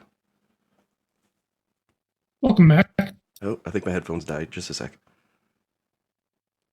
There we go. Yeah, I can hear Welcome you. back. Welcome back. Oh, yeah, I keep forgetting these things auto-power off after so many minutes. I love it. Great feature, but... Yeah. 15 minutes is just about perfect. Mine does the same thing. It's so annoying. It's great, but it's so annoying. Oh, but it saves you from depowering them, right? Like, yeah. I can actually change it. It's software. It's the computer telling it. The Razer product. That's one thumbs up I'll give it. I can go, okay, change. Give me 30 minutes of inactivity before you power off. But I take the 15 because there's plenty of times during the workday I set my headphones down mid-song, hit pause, and have to really focus. An hour goes by and I'm like, oh, right, music. Put them back on, turn them on. So I save energy. But they got a 16-hour battery. Like, I'm being Scrooge McDuck here.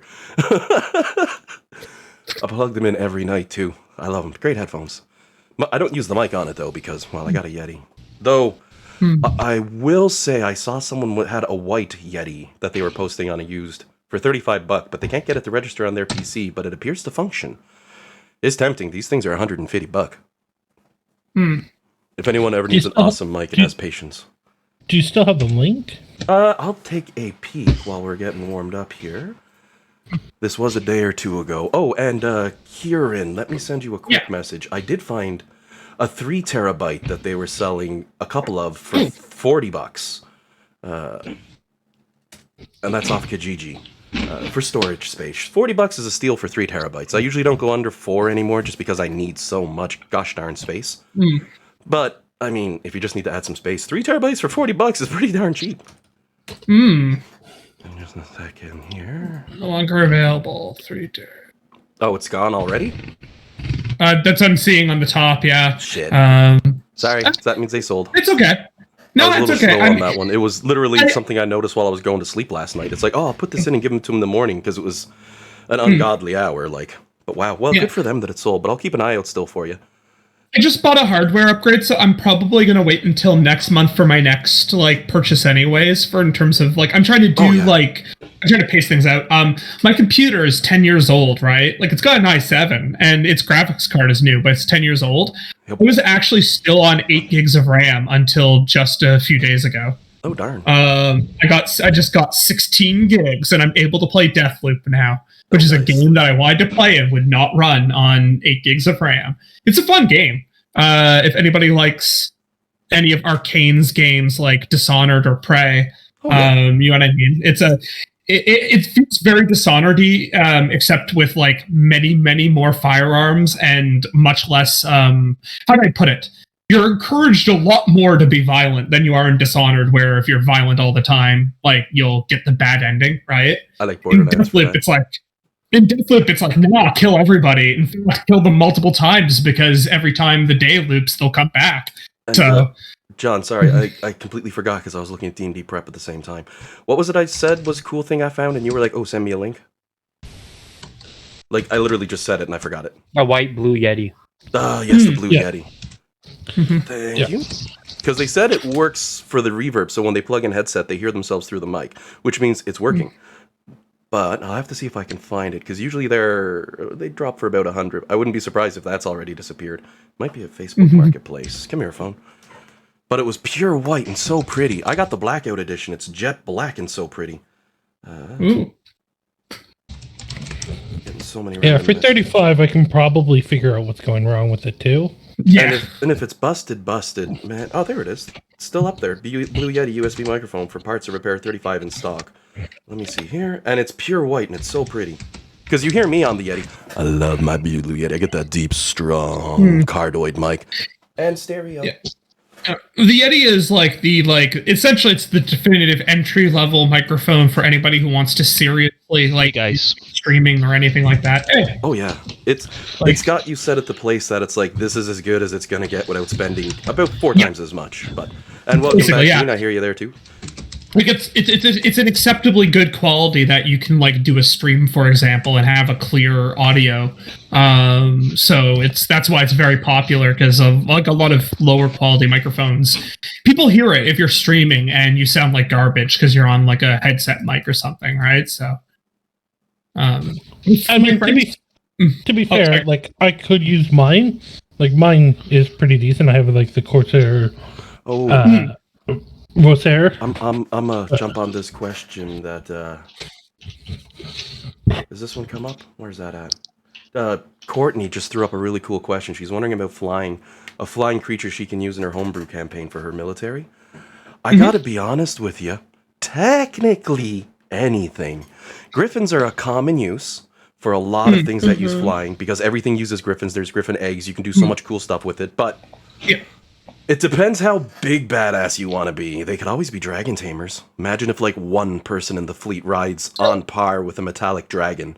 Like, and I pointed to Dragonlancer books for that one, but maybe not to such a degree. Maybe more like, I'm a young gold dragon. This is what we do as part of our training. Get on, human paladin. We'll fight together. You know what I mean? So many options. But if you want, you could always send out a description of the world or the area or the spot you're thinking of, because it's mostly what you have to decide is how fast you want it to fly and whether or not you want it to be natural flight. If it's natural flight, they won't have an ability called hover. If it's magical flight, give them hover. Hover's nice because if you get KO'd, you just float there instead of dropping to the ground. So a griffin, for example, would just fly. So my compromise between griffins and dragons is I like to have wyvern riders. Because wyverns have that dragony feel, but they're not true dragons, so they aren't like, you know what I mean? Idea of like, these sentient creatures who are probably smarter than the people riding them are subservient to these, you know what I mean? But a wyvern, on the other hand, wyverns are more like monsters, right? But they're very dragony still. Now, I mentioned magic because a wyvern's a good split, and even then you can have a dragon on the team still who's like, yes, they are learning how to be draconic, but they are not, But you can also...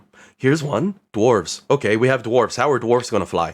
Well, I got this giant two-headed monster werewolf. And it's like, okay. I made stone armor with the runes in it. Watch this. And he takes off like Santa Claus. Like, that's badass, and it's just off the top of my head. And at that point, I'd say, okay, if we're talking a mid-level campaign, anything level 13 or below that you want them to be strong enough, 60 for a fly speed. 120 is very, very fast. Lulu, as you see to this day, still splitzes around battlefields. 60 is a cruising speed that most things will give you. 80 to 120, that's I can move fast, but also usually a little more natural. Things that fly better. So I could give you dozens of examples, though, for flying. It's so fun. And also keep in mind that anything that goes into like hot pursuit has the ability to dash, right? So if you have something with fly speed of 60, then its dash speed is 120, right? So I need to stress your flying ship in this campaign isn't just fast, it's redonkulously fast at 500. Actually, I say that, but now you have a new propulsion system to install in it, which will function differently. The crystal doesn't look the same, but it works the same, but it doesn't look the same. So expect a different level of speed, or maybe the ability to customize it. Meanwhile, Dan's like, why'd you say that now? I'm a fan of the classics. Your Griffins, your Pegasus, your Giant Eagle. But I like Lord of the Rings and such. One I really like comes from the halfling. It's mentioned, I believe, in the Ghostwise halfling description, is that they used to fly on giant owls. I thought that was also really cool, and that's true lore to the game. Sandy, my wife, she played a monk one time, a monk halfling who had an owl pet that she called Egg Roll. And thanks to an awakening spell and a few other things, eventually they gave it one level of bard, so it became Egg Roll the Owl Bard. Just sung their praises the whole campaign. It was a fun little companion. My campaign setting, I go for the Final Fantasy IX-esque airships. Oh, that's so fun. Like this kind of aesthetic of like, you know what I mean? They've got stuff like propellers and sails and like, things that like turn and all sorts of stuff. And the whole idea is it's like my campaign setting is like a little bit more Magitech, like a still fantasy, but it's a bit more Magitech. So it's got stuff like that.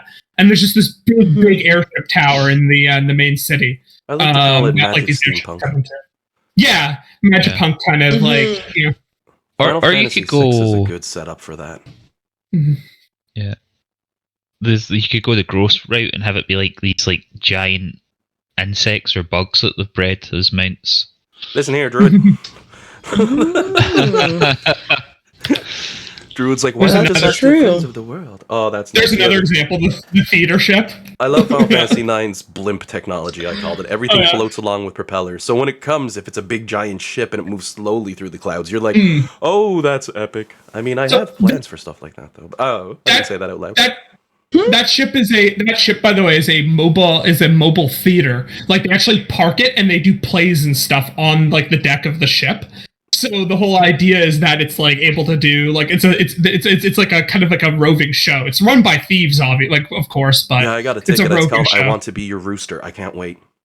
Yeah, that's how well I know that game.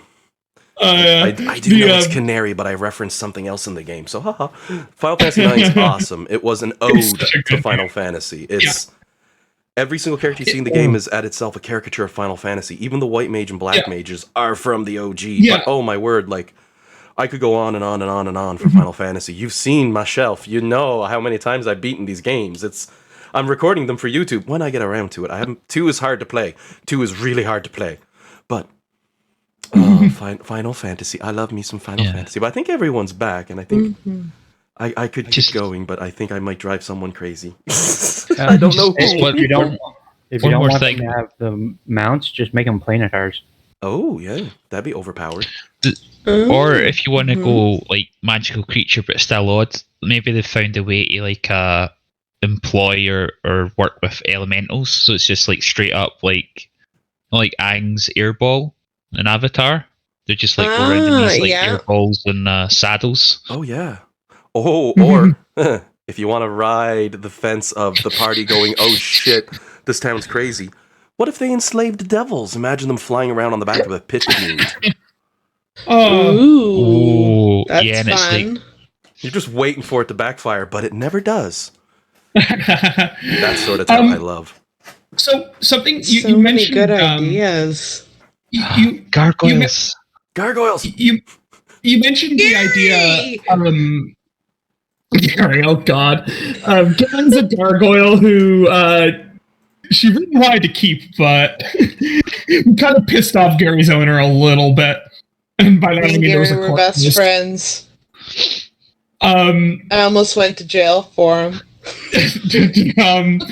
What is it? So you mentioned there's a. Did you say there was a Baylor or a Pit Fiend here? Pit Fiend. Baylor would be a devil, right? Or demon. Or right? Demon. Yeah, that's what I was thinking. I thought you said Pit Fiend, but my brain for some reason was saying Baylor. I'm like, I want to make sure I'm not saying the wrong thing here. You mentioned there's a Pit Fiend here, and like talking about good devils and stuff. In my setting, one of the gods is a redeemed archfiend who's the god of like healing and redemption. And one of their like archpriests is basically a golden pit fiend who just hangs out like in the church. Because it's like, like they redeem, there's a small amount of them, but they redeem devils and demons and stuff because they believe the idea that like there's no such thing as inherent evil, even among inherent evil. So you just have a big pit fiend, like gold color pit fiend in like people looking robes, like giving sermons and stuff in a church.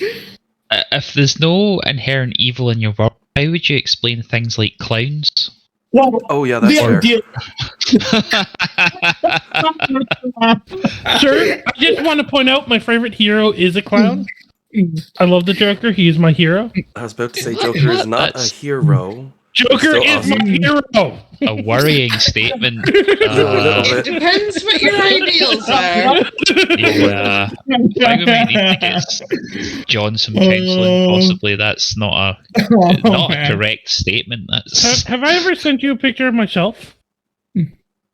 I think we did. Yeah, I think you did once when I was there. To be fair, Dan, you've seen it in person. Hey, and I like it. And I also like your background. You should make another Warforged like that. Oh my god. Warforged are very fun. I do like Warforged a lot. Like, I was actually very sad that first campaign for John's first character. I'm gonna stand in the door. There's 6 dudes with crossbows. I know it. I'm like, but I know. Oh, I really like Warforges. He dies, and he's like, I'm gonna make another Warforged. And I was like, secretly, I was like, yes, love Warforged. They're such a unique build of character, especially when you turned into a robotic friggin' sheep. Like, oh my god, that was so funny. It's like, does he turn into a robot sheep? And I'm like, no, he just says he turns into a sheep. But they're like, oh, but does he? I'm like, oh wait, yes, he does. So that's the kind of more blimpy ones you were talking about, right? Like the cargo ship that they flew, that they stole. Hey man, go easy. That's a trigger image. That one that make me sad. Poor Vivi. So much expression from just a pair of eyes in the darkness, eh? Like during that scene. Poor Vivi. Oh, poor Vivi. Yeah. Oh, he's my favorite. Oh my god. No, Vivi. Forget that one from Final Fantasy VII that I'm not naming out loud because people might be playing it new and spoilers. But for Vivi. Oh man. Oh yeah, very nice. John, I'll have to take a picture of my buddy Jay's shelf. He's a big Joker fan, and he has a lot of stuff the same sort of you'd enjoy. Everything, though, like, it's the same sort of thing, but it's not Funko Pop. He has a few Funko Pops, but it's a whole bunch of stuff. I'll give him a shout-out, because I've looked at... Every time I stop by for a visit, I'm checking it out, and he started to get into sculpting terrain now, sort of like you do for Warhammer, but I'm going way off now. Oh, jeez. This is my background image. Oh, jeez, wow. That's make a joke. Terrifying. I have a quick thing to distract everyone with before we jump back in. Are any of you guys going to HalCon? No. Probably not this year. I want to avoid it with COVID. But that's fair. In my defense, I've never gone. Just because I'm working it, so I was going to say come and visit me, but were you whatever, lamos. Well, I might have friends who I might have friends who are going though. So, like, I work for MindHack Escape Rooms, and we're doing a pop up there. So I'm running escape rooms on the Sunday. That's really cool. But I've been to HalCon all of once, and we'll never ever go back. Oh, were you there for the one bad year where they overbooked? I was there for the one bad year. They overbooked, and I have some social problems with that many people. Yeah. And that bothered me for months afterwards. Yeah. So now I will not go based off that. Like, I understand they've done better, but I cannot do it. I can definitely get that too, because I have a hard time during that kind of thing as well. So I don't go to the overbooked one. So what year was that? I don't know what it was. They had a Black Lotus tournament. That's why I was there, for the record. I was judging that. To be fair, our room wasn't bad, but when I went for lunch, oh my god, it just messed with me. I don't like it when things are super, super crowded either, so I can totally get that. That's not a fun... Well, we got stuck outside, like, because we were inside and didn't realize that everything was overbooked and everything, so I was still smoking at the time, so I was like, I'm going out for a smoke, went out for a smoke, and then I couldn't get back in, and they were like, no, like, you have to go wait in line for the next, like, 6 hours. Jeez. And I'm like, no, I want a refund. And they did do refunds for people's tickets, which was really nice of them, but still, like, it just left a bad taste in a lot of people's mouth, I think. Oh yeah, it took a year or two to recover, and even then, I mean, we're still talking about it, right? Like, wow. Yeah. Speaking of refunds, did you guys hear the news about Valve's big Dota thing, the International? They moved it to Romania because of COVID stuff, because apparently it was looking good there and they couldn't get a thing in Sweden. Well, they've just announced that this week they're going to refund all of the tickets, so all those people who bought the week before the tournament. Everybody refunding your tickets, you're going to have to try and get refunds on your flights and hotels, because it turns out they reopened their country at 20% vaccination. Oof. Which was not a good idea. And so now Valve has this like multi-million-dollar shindig that they're like refunding all the tickets, and like all the hotels people have to get refunds from their hotels if they can from another country, and like for their airline tickets and like all these kinds of things. And the country they were originally going to hold it in, Sweden, is now hosting events and stuff again because they've done much better. So they really fucked up on that. And people are somewhat unhappy. I think is the best way of putting it. Somewhat unhappy about the situation and potentially losing hundreds of dollars in like flights and hotels and so forth. Oh yeah. And Valve made this decision a week before. So Yeah, I have friends who are unhappy, so it's That's harsh. Yeah. That's yeah. So that being said about Halcon, I may not be able to play the 24th. Oh, that's fair. That's fair. Yeah. Yeah. Like I go to Halcon, I've just never put the initiative into it. Does that make sense? You know what I mean? It's like, oh, that looks fun. Yeah. Maybe next year. That's usually me. Is I usually just put it off until it's too late, and then I don't go. Yeah. It is. Yeah, it's the 23rd and 24th. Yeah. Yeah, that's it. Or probably, well, they usually do the Friday too, so probably the 22nd to the 24th, but I'm working on the 24th, so I'm going to be hitting up the vendor's floor and the magic floor on the 23rd. Yeah. I don't know, I'm probably give it a miss this year. I've been something like 3 or 4 times. I just don't know. It's always like diminishing returns, you know? Like the vendors are really what you go for, and then I go to a few lectures and stuff, but after like a little while you're kind of like, if there's no guests that you want to see, it's like there's really nothing to do except go to the vendor floor. Yeah. Yeah. And check out costumes. Yeah, I just don't. I don't want to risk it in COVID year. Yeah. Like I don't think we're quite at the heavily packed convention stage of things yet. So yeah. Well, I'll take lots of pictures for you guys if I see cool costumes. Yeah, no, just go as a plague doctor. You just get the mask and the, you know what I mean, like the hazmat suit. I just show up as a hazmat suit. People are like, oh, Gordon, and I'm like, yeah, that works. Hi. Yeah.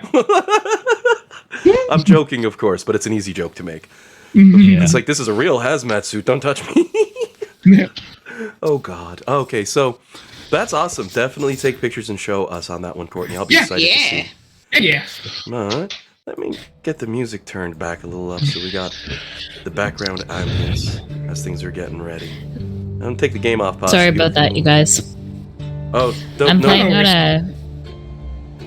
playing on a cutting board on a bed, so I don't really have the laptop and the mouse and everything. So every time I move, I'm like at risk of. I need to get a desk or something. I just noticed you're not in Foundry either. You might have to it's loading up now. Oh, perfect. It's loading up now. I'll be there in a second. I put my foot in my mouth. You literally showed up right after I said it. It's okay. The player who has the other color I would have went for if not red, the blue. I'm like, well, I can never use that this campaign unless it's for her. I'm sorry. No, you're not. I'm sorry. I'm a little sorry. Well, blue's my favorite color, so I tip my hat when I see it. Which is ironic. I drive a red car and my dice are red, but blue is usually the color I go for. I'm going to tell you. Color. Do you want me to tell you why I picked blue? It's awesome. Because I hadn't been playing. Well, yes. Besides that, but I hadn't been playing a lot of D&D at the point where I joined the game. Like I knew how to play, obviously, but like our game on Sunday is super irregular, or like our with my friends is super irregular. So it's really difficult to like actually get a regular game happening. Oh yeah. So I had been playing, but it had been very spaced out, and you guys were in Mad Mage at the time. So, I was talking to Dean, and I was really interested in the Dragonborn character, but the problem with the Dragonborn character was, like, the area of effect, like a cone.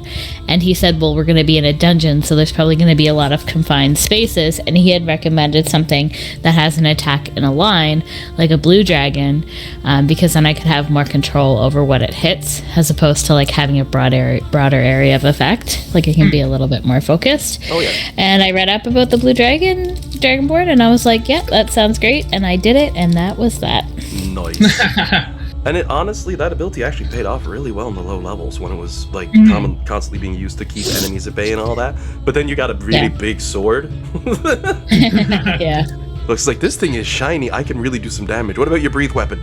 No, it's hard on the teeth. I uses it anyway because it's useful in that situation, though. You know what I mean? Like, it's a lot more situational now. Yeah. It'll get a buff when Fizzbands comes out because they're switching it from being an action to an attack.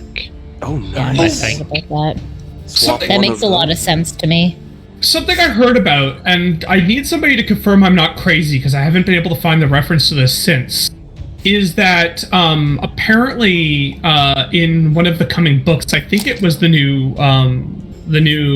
Mordenkainen, I think, book, like the new monster book, was they're looking at the idea of making it so that races that have inherent spells can use spell slots to cast those inherent spells. A lot of them started to do that.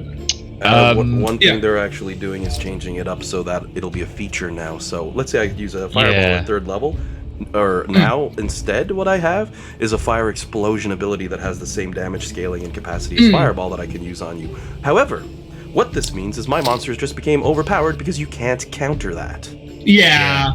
But I heard about this for, like, the thing I mentioned, though. I heard about it for, like, player races. The idea that, like, if you have, you can cast once a day, you can cast blah because you're a this. Oh, yeah. That you can also use spell slots to cast that spell as well. If you look at the fairy race that was just released, they can do what you're saying. They can cast those spells using a spell slot. A lot of the feats are doing that as well, like that Artificer initiate. It's like you can use spell slots, and I think that's because most tables were doing that anyway. Because I think there was that old Unearthed Arcana where JC said that if you're like a wizard and take Wizard Initiate, you can then use your spell slots for that spell, but they're starting to broaden it a bit more. Which kind of, to me, it makes sense. Yeah. Like, you know how to do the spell. Yeah. But I know there's different sources of magic and such, but it makes you a bit more versatile, but at the end of the day, spell slots are the limiting resource of, like, how much you can do a day. So giving people more options isn't that overpowered typically, because the thing that ultimately holds them back from being overpowered is the fact that if they're casting it, then they're not doing something else with that spell slot, and they still only have so many resources a day, right? So it's not too bad of a mechanic to do. So it's a pretty okay thing to allow, I think, in my opinion. It doesn't really break anything.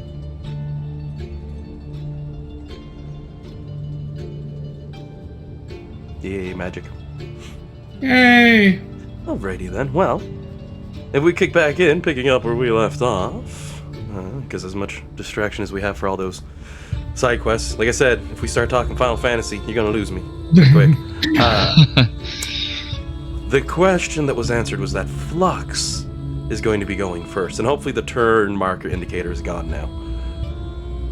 With that, we have Alec, Bellamy, Alex, and Isaac and Nimbarin with turns beforehand.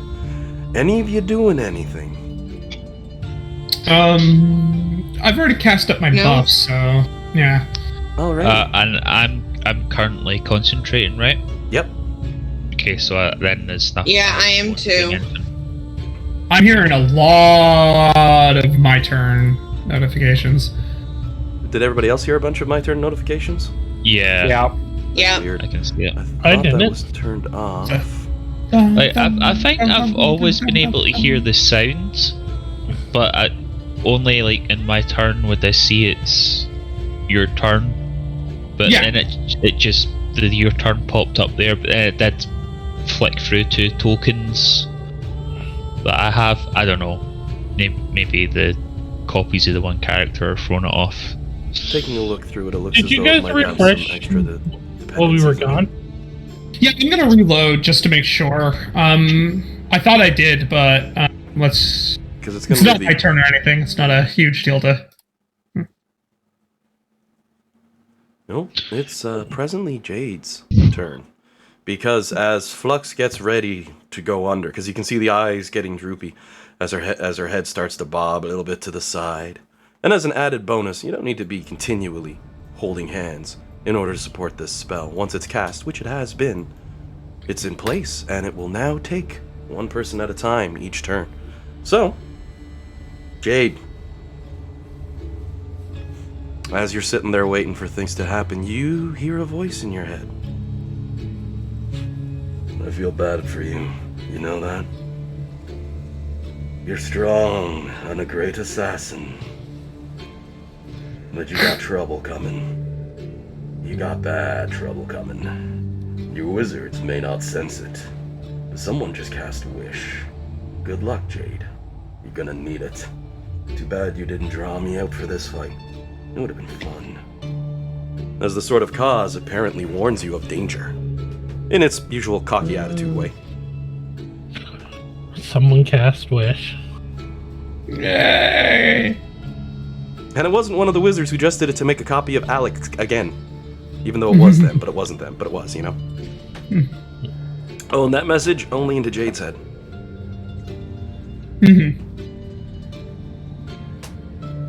Someone other than us cast wish. Guys, watch out. Oh. And as a final precaution, I will hand Flux a dispelling stone before she goes through. I will take it. Thank you, Jade. Alrighty. As Flux is reaching out a hand like, what this dispelling stone? As her eyes drift close, the first among the team to fall into the dread of sleep. Light flashes before your character's eyes, before being followed by absolute pitch of darkness. And then you see wings. Large, strong, beautiful wings spread wide through the air. You've seen them once before. As your eyes adjust to the lights and the strain around yourself, you find yourself in some strange plane of existence. And I'll go ahead and pull the team. See the mighty air angel Zariel, blade in hand as she looks towards you. Fulminoxus! With surprise on her eyes. However, welcome to what I've called the turn within a turn. Because you can see across the way your enemy. During whoever's turn it is in the dreamscape, we'll play out a separate initiative where, first up we have the elf standing quite a far away on the rock as they got a 23 on that initiative roll. Holy god. Then it will be most likely a player, because Zariel, I rolled a 2. Oh no. You can also already see that Zariel is somewhat damaged. And as you arrive in this world and your eyes quickly adjust, you can see her in the distance, the elven lady, as a grit of anger appears on her face and she starts running forward. Incomprehensible screams of anger from her distance as she jumps through the air and disappears, reappearing directly in front of you. As she attacks.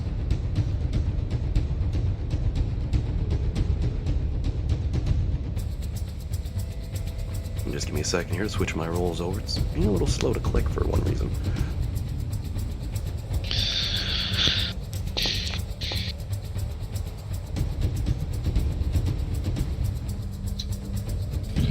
Alrighty, and your armor class, just to confirm, is a 22?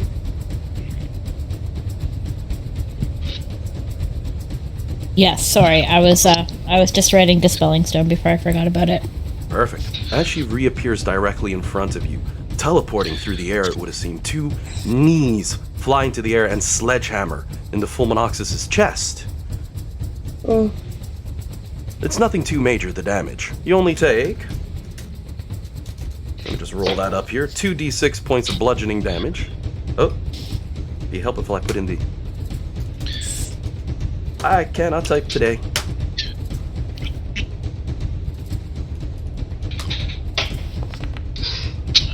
You take 9 points of bludgeoning damage, but that's not what catches your character's eye. She burns her full action as you see she pulls out a bow.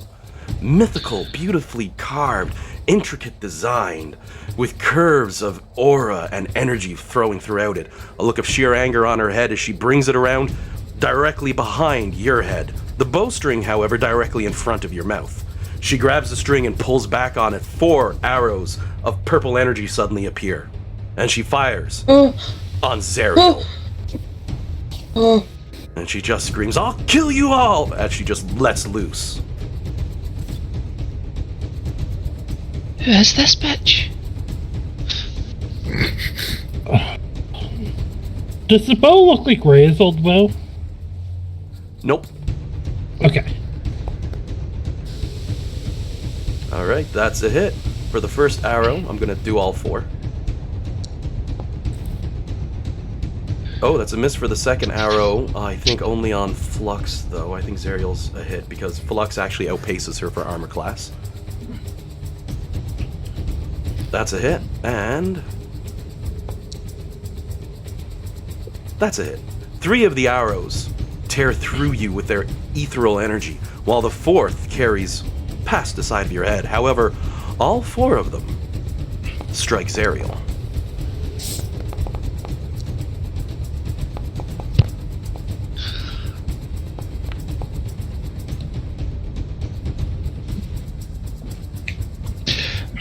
You take like 38 points of damage total.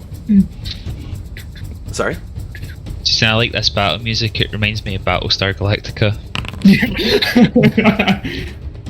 Zariel takes 50 points of damage from the shot as she slides backwards, sparks of light shining out, and you can see her injury. As this happens, as Flux lays down in the real mortal realm where the rest of you are, back in the house, you notice suddenly spurts of blood dripping out of Flux's mouth. The smallest bit. She only takes, what was it, 38 points of damage? From that, I can recount. Yeah, 38 points of damage. I took damage? Yeah, 3 of the 4 arrows. I thought Zariel took them. Okay, cool. Both of you. She shot the arrows through you into Zariel by getting in close range. I'm so sorry. How many... I misunderstood the language of what you were describing. How many points of damage? I have to roll 3 of them. The ones on you would be at disadvantage. Wait. That's a waste of a 20. Okay, 1. I just have to make sure they still hit. It's pretty good odds, as you can see the sharpshooter nature of her. The elven accuracy is unparalleled. Hint, hint to feats in the book. Yeah, they hit. Doesn't sharpshooter ignore disadvantage anyway if you're in close range? That's crossbow expert. You don't get right. disadvantage for that.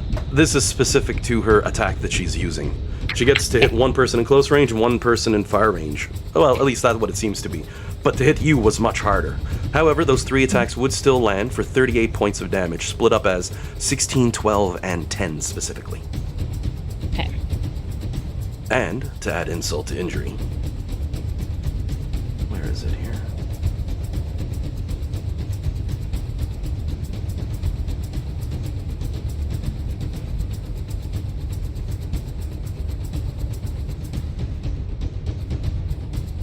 I was gonna post it up because I know how it works, because I know the character very well, but there's just too many things and I'll waste time. After successfully striking you with an attack, she then teleports yet again, appearing at the opposite end of the battle arena. Oops, not quite far enough. What a bitch! Bow and arrow still in hand, she's glaring. Oh, that's annoying. As this battle takes on, you see Zariel's body jerking and twisting, having been freed from the crystal that was holding her. The shots show up in both the real world and the imaginary. Flux, you're up now. So the way these turns within a turn will work, once we make it to the player whose turn it is to be in the dreamscape, I'll go through the initiative order on that turn and then jump back to the regular combat, continuing where we left off. Which means it's Alvin's next turn after Flux and after Zariel. Okay. So she's how many feet away from me? 45 feet away. With a 5-foot gap.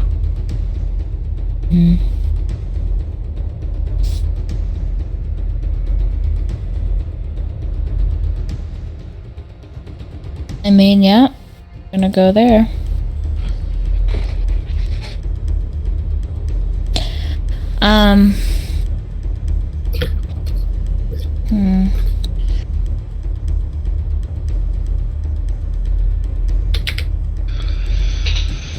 I don't even think I can reach her with my breath weapon.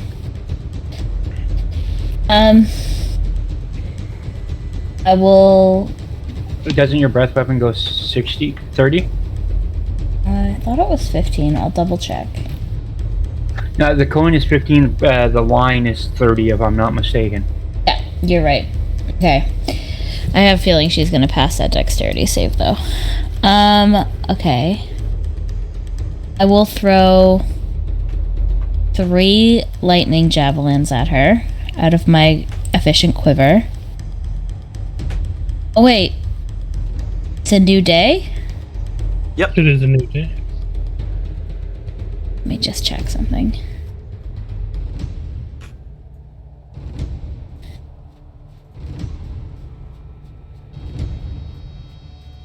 I wasn't anticipating her moving, so I apologize for taking time. Oh, no worries. This isn't meant to be an easy fight. I don't think any of us expected her to teleport away from you afterwards. Gotta love those ranger high-level features, hey? Ranger? Yeah. Is that even a class? Yeah. Yeah, she could be a Horizon Walker, or maybe a That's what I thought, yeah. Swarm Keeper. But if she teleports, probably a Horizon Walker. I'll And yeah, I'll plus, you know, cast. tweaked. Sorry, Jillian. Oh yeah. I cut It's you okay, off there. What was that? It's alright, I'll cast Fireball on her. You see that? I did it to her twice by accident. So go ahead and shoot your fireball. I'm gonna roll her a dex I save. forgot to hit DC. I forgot to hit the virtual tabletop then. I thought I did, but I guess I didn't. It was 30 damage. If you trust me, I can take a picture if you want. I'll trust you. Just 1 second here. The DC save is dexterity 22. I just have to double check on her abilities for a moment.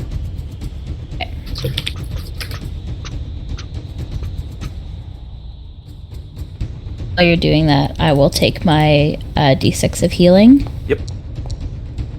Okay.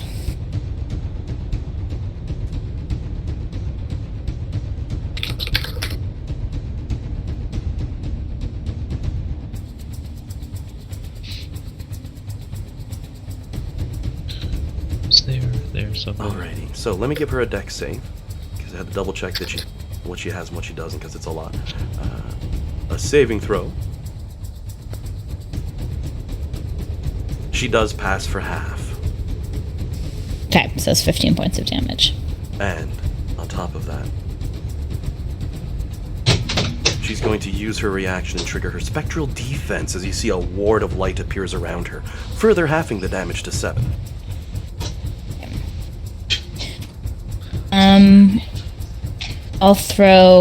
I'll action surge.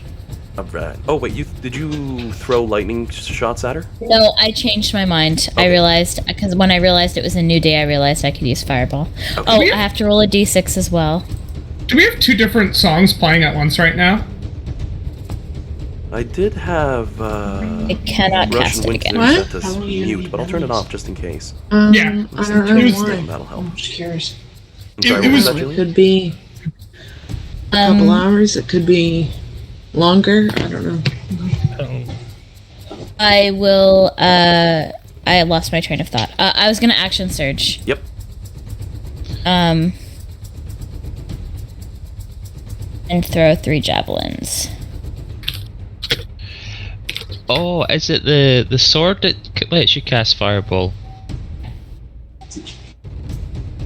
Where's my action surge? Oh, there it is.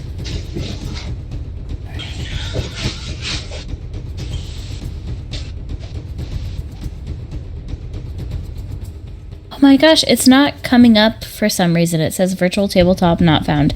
Anyway, the first one was a natural 1. So that's probably gone. Oof. Did you, if you refresh, did you click the little did. beyond icon? And I did again just now, and it's saying like it's coming up as being a VTT page, but it's not. It's not carrying through. So I don't know why that's happening, but anyway. It's so. The connection sometimes is Oh a pain my in the ass. god. But if you It roll, says it's still saying virtual tabletop not found. I didn't give it a funky name on the tab or anything, did I? Well, it might be because of the reloads. I don't know. Just really irritated because I'm not even sure that it's rolling a d20. It's saying piercing damage 6, and then the does a 4d6 damage. So I don't even think that it's rolling a d20.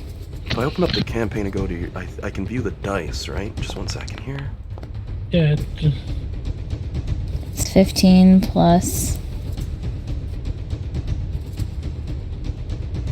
This isn't something I do often. So Because it's rolling. Does the music get really loud for anyone else? Like, I can't even hear you guys right now. It shouldn't be. I'll turn it down a click just in case. How's that? I know, I still, it's so loud, I can't barely hear you.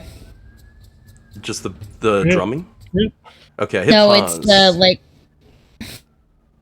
Oh, you were getting that too then. The Frozen Wastes music was playing, and it was extremely, that's why I asked about it, it was extremely loud. Did it stop when you hit refresh? It stopped when I asked about it, he turned it off, but 1 second here, let me just kick one off here, and I'll try... Okay, it went off, whatever you did. Okay, I think what happened was it just got caught between two audio things because I had so many playing. But the drums should be the only thing playing now. Yeah, that's what I was hearing up until just a couple minutes ago. And there's a second here. Oh, I'm gonna mute myself for a half second. The ambulance fire running by outside are very loud. ah.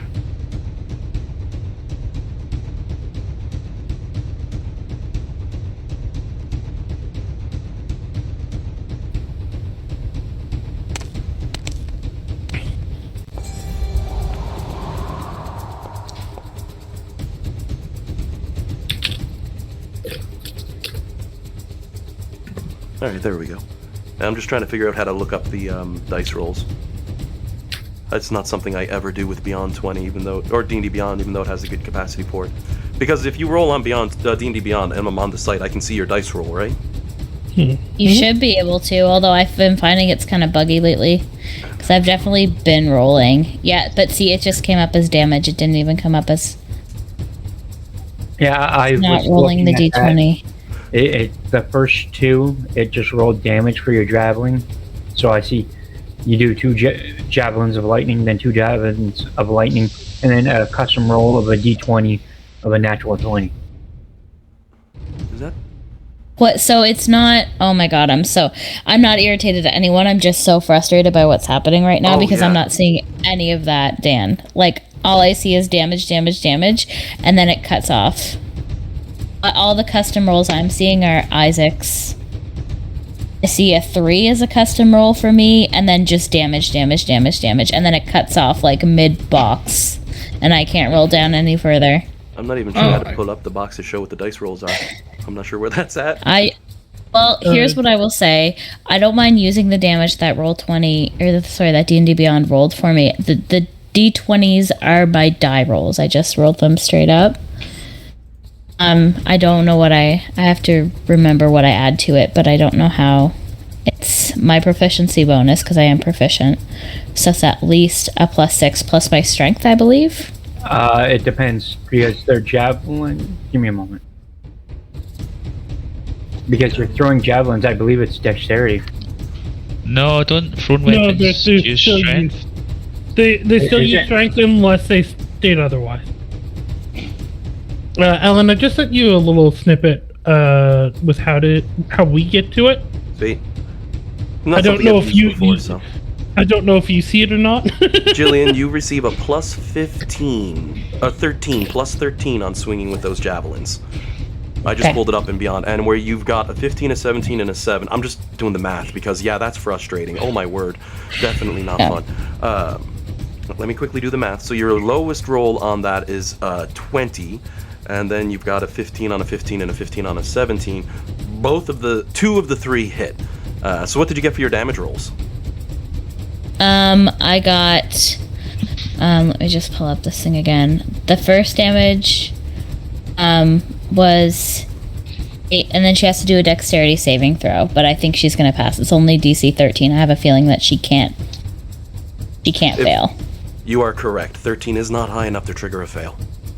Right, so she'll take half damage. So 8 plus 7 is 15, and then 13 plus 8 is 21. Oof. And the third one I can't see. So I'm having the lightning damage for you. So it was 8 and 15, like 8 piercing, 15 lightning. But I have that for the first one. I can't see the third Damage, did the 7 hit? No, that's a miss, unfortunately. Her armor Okay, class so is it high enough doesn't to dodge. matter. Yep. Yeah, so that's it's just fine. So that doesn't matter anyway. Yeah. So what was that? 15 And- for the first one, and what? 32 for the second? Shoot, I forgot. I was tracking through the numbers and got that's confused. okay. I can pull it up again. It's all right. It was 13 piercing, and only 8, so 21. Okay, so 21 damage and 15 damage. Mm-hmm. That's how that works. Yeah, I believe so. 36 points of 'Cause it damage was- to it. Mm-hmm. Perfect. All right, I got that in now. Okay. Oof, pardon me. She's looking hurting. And can I throw my sword? Like, I don't. Everything you is. have bonus action free. Should, yeah. I haven't used a bonus action yet. By all means, you can toss the Torm at her. Oh my god, it came up. Okay, so it was 23 to hit. 23 is a hit. Okay, and it was 17 slashing damage. And 17? her speed will be slashing, and her speed is going to be reduced by 10 Alrighty. because of my slasher feat. And since you have the slasher feat, as that strikes and you attempt to hamstring her, she spins and turns, moving and dashing as she does, negating the reduction to her movement speed. It appears as though non-magical means are incapable of reducing her movement speed. Possibly magical means as well, but that was a standard move. Okay, that's the end of my turn. As your turn comes to an end, Zariel holds up her sword and swings it down and says, "Begone, foul fiend!" To which the other one responds, "This is my body!" And Zariel uses one of her legendary actions. Nice to have that on your side for once, isn't it? In order to trigger her Searing Burst ability, emitting a magical divine ray of pure energy. Each creature of its choice in a 10-foot radius, which is just going to be her over there, because it has a... wait.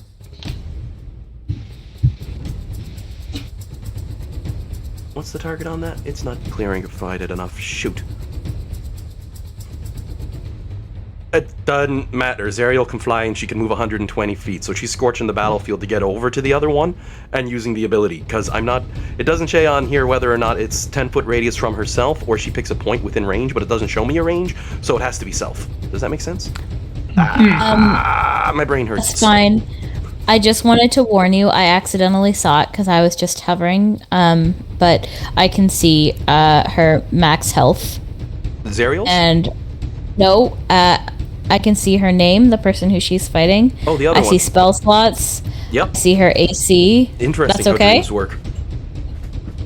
Or not okay. You see every inch of her as a hero, as a powerful being, as all that energy is there, as if you know her. Welcome to Dreamscape. It's weird, isn't it? You should also see the same for Angel Zariel, unless I botched that. I actually can't see Zariel's stats. I can't see Zariel. I did botch that then, so let's, there you go, now you can see Angel Zariel. No, I can't see anything because we got kicked back to the other map. If you just scroll out and scroll down, like... Here, I'll pull everyone to one I spot. see. You should be able to pull Zariel's stats now. I still don't. Did you I escape? can't see anyone on the map anymore. That being said, if you double click and open up the character sheet... Oh, there we go. She should pop up under NPC, so you can get a full load of what she's got for overall stats as a Celestial. I use a challenge rating 21 monster as a default for her, because that seems to be the best I could find in the book, for what actually fits for the Archangel herself. However, she did start this fight a little injured. Is this the sixth person, like the missing person? I'm wondering. Like, Yeah, that's kind of what I'm thinking. If we had an angel looking over us the whole time, but it's her body? Oh, interesting.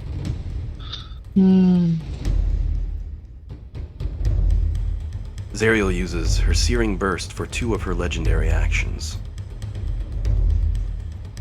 forcing the other one, Alasfera, to make a dexterity savings throw.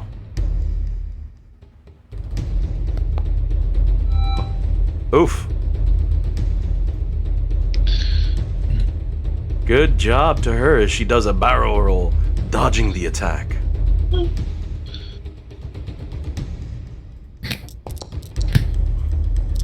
So So in total, she is going to take 6 and 8 damage. 14 points of damage as the blast hits her. She looks angrily and she growls at Zariel as she readies up her bow and begins a movement, but unfortunately for Fulminoxus, you wake up. I say anything to people when I wake up? As you awaken, you are now under the surprise condition until the start of your next turn. Which isn't that bad, because you mean you've already used your turn, but you know, you're also coming through That's alright. You totally can, though. You have the fleeting glimpses of, I can talk, I'm coming too, but you're under surprise condition, so. All I was gonna say is I was gonna warn them that she teleports. She teleports! Watch out! That's it. Literally 6 seconds of coming to, like, oh god, oh, and the damage carries over. It just probably didn't because of the other things. But your sword's still in the dreamscape! Oh no! I'm Okay, kidding. I figured. No. I mean, it's on your back but with I you. don't. Oh, okay, cool. I'm However, just gonna run to the bathroom. Oh, certainly. I will say as well for her sword, it's no longer there in Dreamscape, which means if she goes back in at some point, if we go 7 rounds on this, it's not going to be there, it'll be on her back. Exactly. But that's it for Flux's turn. Alvin's turn. Alvin is first up supporting this spell. How much damage does he take? 2. Sorry, what was that? Alvin. He takes 29 points of force damage as the spell starts backlashing on him already. Unpreventable force damage, I should clarify. Putting him at 53 of 82 health. You see blood dripping down his nose, cracks forming across the ice that makes him, and he's like, oh, didn't expect to be hit that hard. Huff. Ow. So is that... Can he do anything with his turn, or it just... Was he one of the ones concentrating, or was it the other guy? Because I might have gotten it backwards. I'm assuming he was concentrating on the spell, which is why he got hit. I might have had that wrong, and I got to flip it to the other guy. But that's the problem when there's 3 of you. Yeah, so I didn't know if all 3 of us had to concentrate, or just one of us. 2 at all times. 2 at all times. Because when you're down to one of you concentrating and just one of you concentrating, it's going to hurt a lot more than what he just got. Right. No, that's fine. Alec, Prime, and Alvin are concentrating, and Alex will say he's not doing that at the minute, so we can just... Yeah, that's cool. But he totally has his turn, but he's concentrating. That's the thing. Both you and him have concentration up, so I'm going to go ahead and add on to your mini... let me see, what can I use for concentration? That's a good one. So you know which one's concentrating. Okay, right, cool. And, right, so no concentration spells. So, we see that Flux has been hurt. Pretty bad. Do we see that Zariel is also hurt? Pretty bad. Okay, right, so Alvin will use his, bonus action to enter his starry chalice form. And then can we move? Oh yeah. Okay, cool. So he'll we're up here. Well, it looks like he's already in touching distance of Zariel, so he will cast heal on Zariel. Alright. I'll give her back 70 hit points. And cause he's in his chalice form, I can give 2d8 plus 7 to another creature within 30 feet. So let's say that will go to Flux, because she was hurt right now. Yeah. Oh, yay! Snake eyes. So Flux gets back 9 hit points. Oof. I did pretty good too when it was the other attacks. What was it, 38 points of damage? Yeah. All this has happened before, and all this will happen again. So I'm gonna put her at 208, and then I'm gonna give her back the 9. There we go. So we've updated that because she stepped away for a minute just to save her the step. Zerial heals 70, and you see the body patching itself up and repairing. Whether or not this affected Dreamscape, well, you're gonna have to wait for. Whichever one of you poor unfortunate souls has to go in next. And that will be that is everything Alvin can do this turn. So I'll hit the end turn button. And Lulu kind of goes, "Oh, I hope she's gonna be all right." As we jump through Lulu, and then you hear something from outside as a scream from the devils rockets through the air. I'm gonna wait actually for Flux to get back. It's pretty big. Oh no. I literally just got back when you said Perfect. As we roll around to the top of the other initiative, you hear a horrendous screaming from devils outside. Barbed devils, bearded devils, and the guttural cries of a pit fiend choking on blood. Death in the snow. Alec is up first. Okay. So I'll take damage because Alec Prime is Oh no. Concentrate. No? Just Alvin. And once he drops, then it's Alec's turn to take the damage. Once he drops, then you take more than 3d12 plus 12 damage each turn. Right, okay. Alright, but we're both concentrating. Exactly. Right, okay. Oh god, I clicked the wrong thing. Okay. I clicked the wrong spells and features on the wrong Alec. What? How could you make a silly mistake like that? You only have 3 views. Isn't it easy to keep track? Back onto the healing, guys. Just a backstep. Did Bellamy not cast Beacon of Hope, which automatically makes all healing maximum? Yes. Yeah, alright. Nice. I forgot about that. I guess Flux would have got back the 6. Another 14.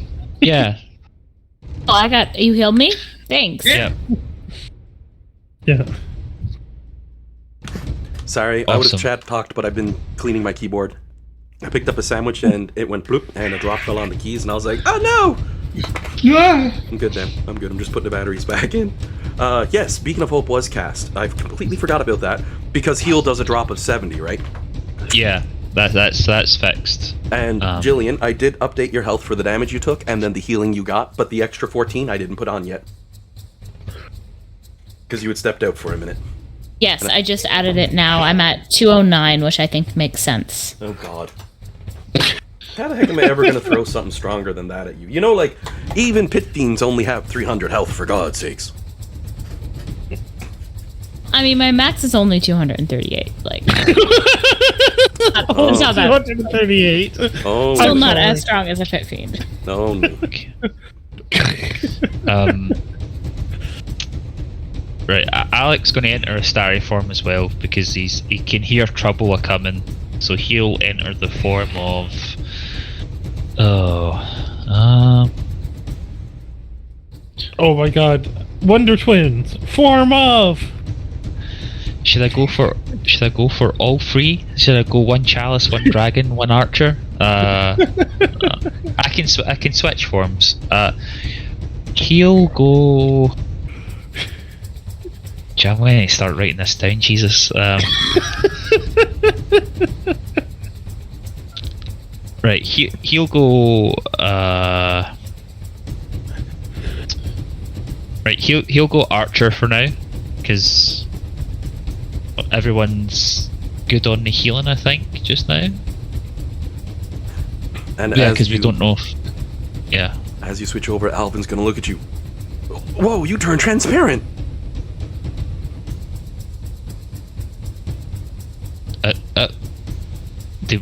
Did we look like that? Did we go transparent? He looks at himself. I did? No way. Star Bros. It's like Goku when he meets Trunks and he's like, your hair is blonde. He goes, it is? That's the joke I was referencing, don't mind me. You know what I was thinking of when you said that, dude? I was thinking of Marisha and the goldfish incident. You are lying.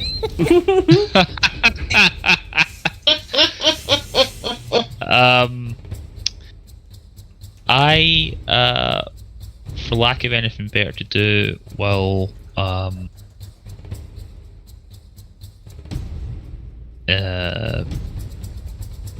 ready my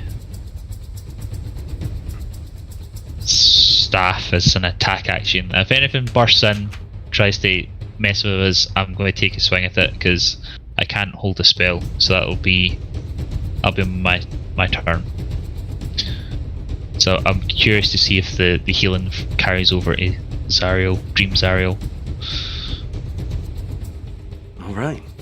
Round 2. As Alec finishes off his turn, Bellamy is up. You heard the sounds of battle from outside and devils crying in fear. Something you never thought you'd hear unless, you saw Flux running into a fight, but that's my usual joke. Okay. So do I just pop into the world? Oh no. It isn't your turn to go in. I have a specific order that has Bellamy. been determined. Oh, it is. It's your turn to do whatever you want right now. You're standing inside of the clinic area, and what you heard from outside the clinic area was screams. Oh. Presently, Nimbar is the only person with a clear view of what's going on, who probably tries to stutter something out, as either of the other two, Alec and Alvin, are looking, as they have a clear view from the window here. However, Nimbar, I'm so sorry, man, you fell asleep, because it's your turn to go out. Just so you know what's coming. But I want to know what's going on outside. Okay, so it's my turn in real world. Yep. Okay. I'm gonna pop out my wings. And I'm gonna move. Is this a door? Yep. Okay. It's I'm just gonna. Oh, it is open? Mm-hmm. It's unlocked. Okay. You can go right through it, no problem. Oh, I don't know if I want to go through it. I'm just gonna open it and peek out. As you take a slow peek out that door, the sight you are beholden to might be enough to make you pause. What was once an ice statue has now become a nightmare in the cold, as a shockingly blue face slowly turns, wearing that darkened obsidian armor, wielding a magnificent-looking blade that looks like it's cut straight from the black of night, and a wicked evil grin. At first you think, holy crap, it's Flux is out, that's not Flux. And the bandaged man slowly turns to face you as he brings a hand up, chuckling as he does. As he pulls those bandages away, you see the lines of black are not that burnt flesh, but solid obsidian. I knew I should have fucking killed him.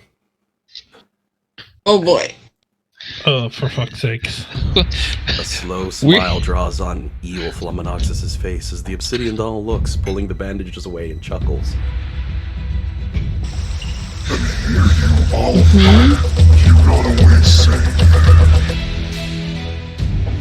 Sorry, could you repeat that? Yeah, I didn't make it out either. Yeah, they did a change on there. Just give me a second. Stupid updates. But he Sounds looks towards scary. you, smiles, and says,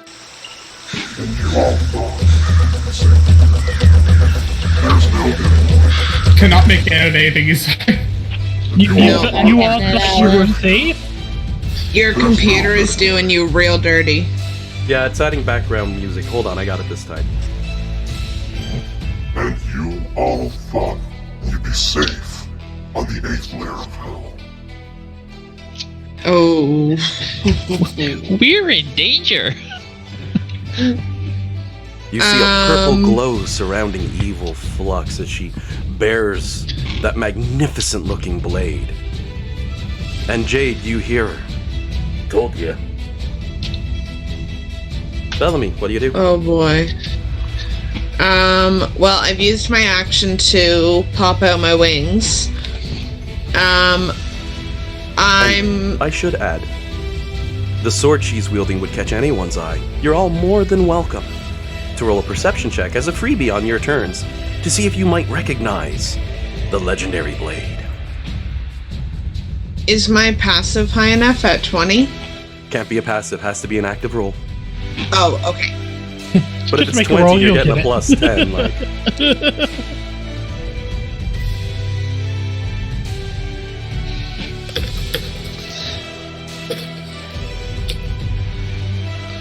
What'd you get on that anyway? 22 as you stare towards the blade. Squinting your eyes before they go wide. You recognize the sword. You may even mutter under your breath. Black Razor. I've added it underneath the items directory for anyone who wants to go look at Black Razor. I'll throw up a picture of it too because it didn't carry through.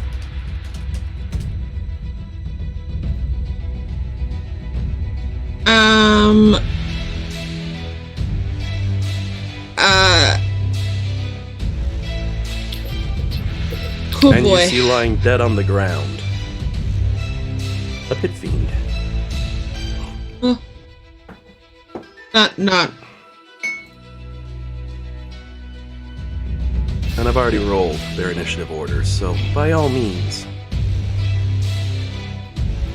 Bellamy, your turn. So it won't show Yeah. Okay. Well, I've used my action. I'm definitely not going outside. So I'm just gonna say, maybe you guys could just build a snowman, and I'm gonna close the door, and that'll end my turn.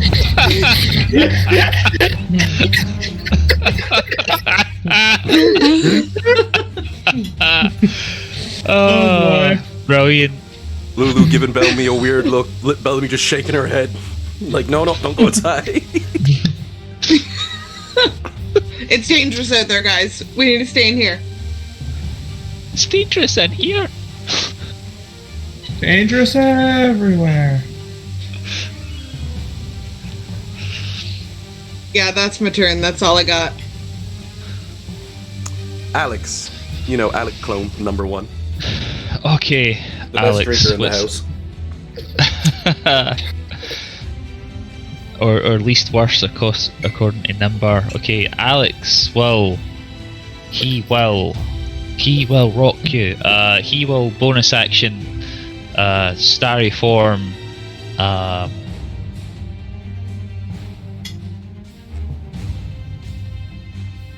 Let's do Archer as well, and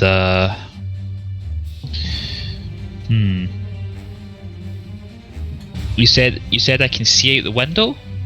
Mm-hmm. If you click So your token, you can actually see the draw line, right? You have view of those two from outside of this big double bay window. Yep. So I can see those two. That's goody gumdrops. Would I be able to cast a spell through a window, like a guiding bolt? Hey, line of sight is line of sight. Sweet.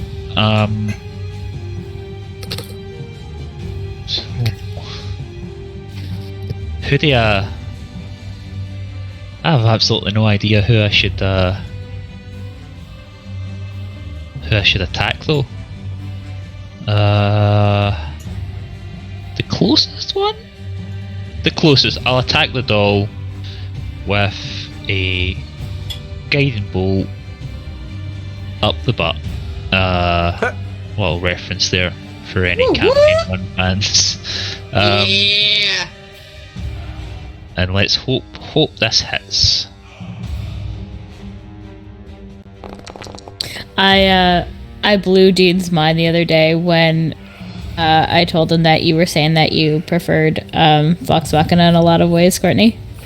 And he was like, I was not expecting that from Courtney. And I was like, she's an unexpected person. Yeah. And I mean Campaign that Tuna in will the best always way. have like a really special place in my heart, but mechanically and story-wise, Vox Machina was definitely. It's okay. I'm not offended. Yeah. Don't worry about stepping on eggshells around me. It doesn't bother me. Yeah, no, it just, I don't know. It had something. There's just something so goddamn special about Vox Machina. Like, it was just on a whole other level. I find often with like first seasons and first versions of things, it usually is because like first albums for bands, a lot of the time it's just just a different. That first season was hard, but that's the thing. Vox Machina, even I know about that one, and I don't follow Critical Role, and I think, oh, those scenes I've seen are amazing. So like, yeah, spot on, 100%. 100%. Yeah. That was some magic there. Love it. And the scenes that they have on YouTube and people animating them and going through the work, like, they didn't ask them to animate them. People are just like, this is awesome enough, I'm doing it. I'm a little, like, that. I am very envious of that. That's really impressive. I tip my hat with a smile. Almost as big of a smile as I have after springing this trap. Yeah. Does a dirty 20 hit the doll? Ooh! No, unfortunately, a dirty 20 misses as it tilts its head, soaring past his face, and he chuckles.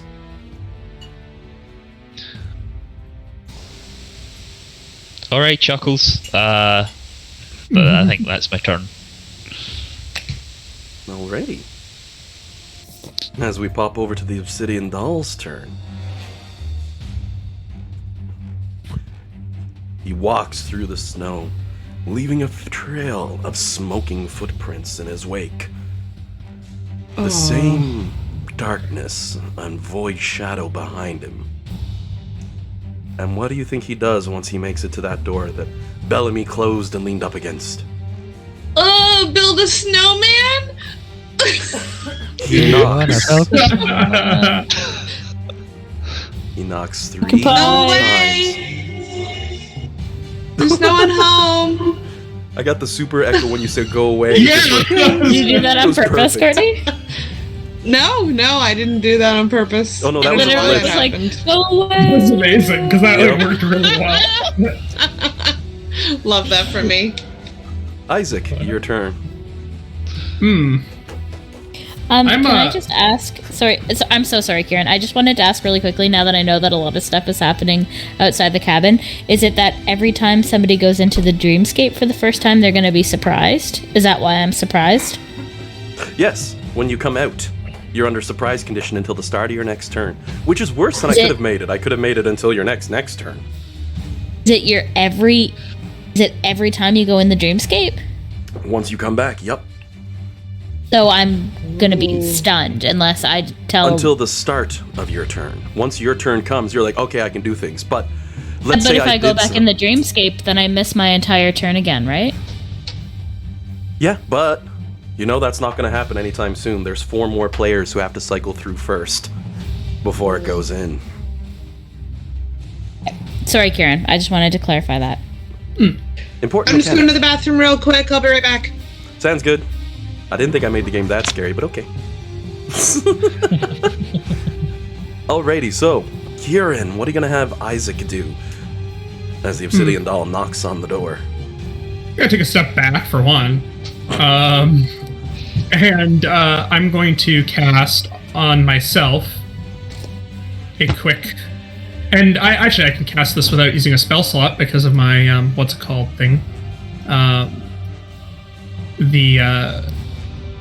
the wizard feature that you get to pick signature spell. Yeah.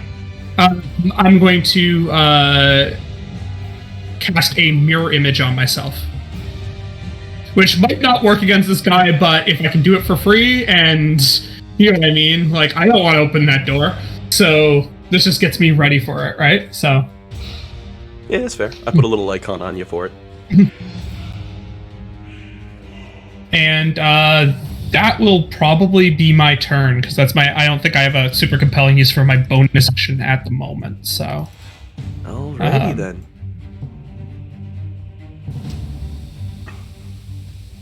Well then, Nimbar, are you ready? Yep. And you see bright flashing lights appear before your eyes as I attempt to drag your character onto the map, and it doesn't work, so I have to do it again, because I probably messed up and clicked the wrong spot.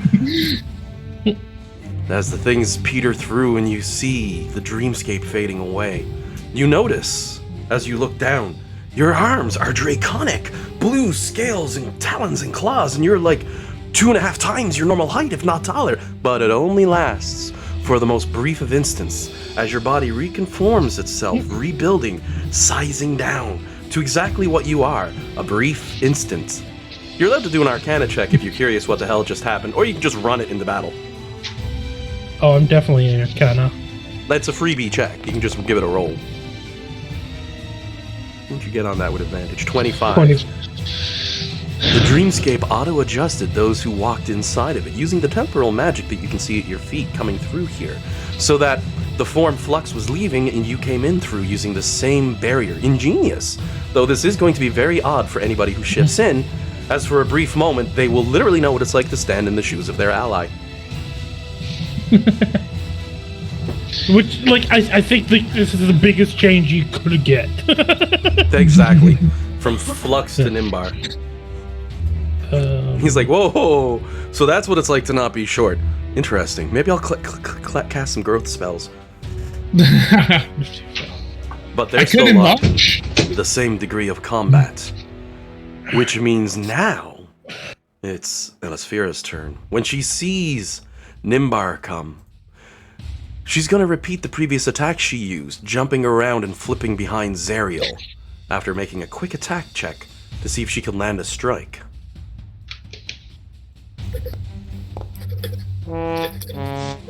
Oof, got a nat 1. Zariel swats her down, pushing her out of the way as you see Zariel's skin stitching closed from the damage that was previously done. The healing Alec applied seems to have carried over, as Zariel seems to be in good standing. Elisphira, however, is going to move 5 foot away from Zariel, being exceptionally mobile. Zariel's unable to land an attack, and she's going to unleash with her bow.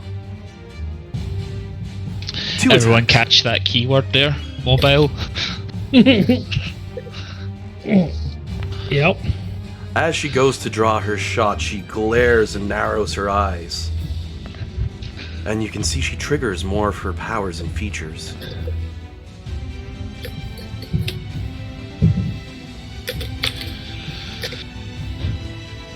So, where's that at? Here we go. Triggering her Planar Warrior ability. So that she ends up doing an extra 2d8 force damage on top of the regular damage for the attack roll. Both shots of her arrows hit. Ooh, those are some nice damage rings. And sorry, Zariel takes 40 points of damage as 2 arrows lodge into her from the shots made by the archer.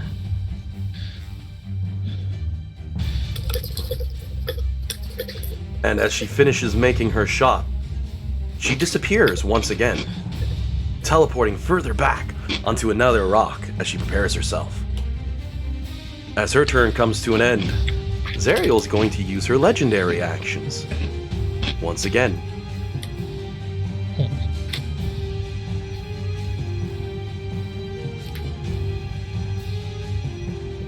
It costs her 2 points, but once again she's using Searing Burst before Elisphira can get too far.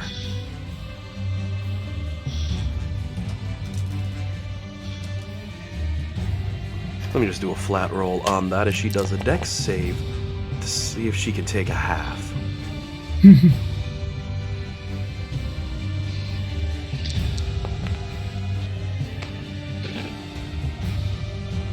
Oof.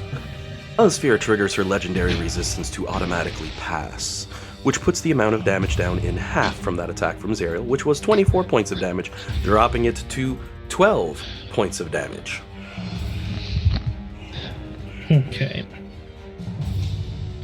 She growls angrily. Zariel looks back towards Nimbar as he appears and says, "Continue pushing the offensive. We cannot let her win." And you said that was a legendary resistance? Yep. Okay. Alright. That makes it my turn, correct? Yep. And then after you will be Zariel. She has legendary actions, but she just burnt 2 of her 3 points, so. I'm going to cast a 4th level lightning bolt. Oof.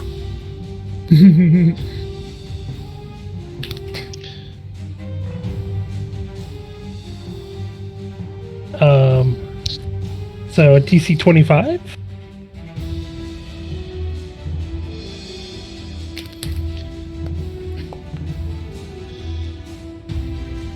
Wow, I'm doing poor on the dice rolls. Let me just check out something on this. Hey, Fergus.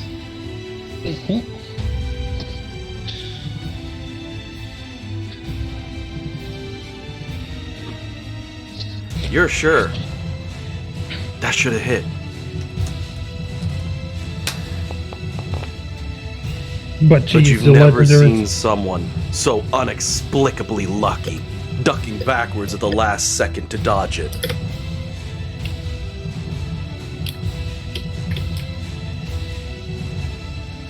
Okay.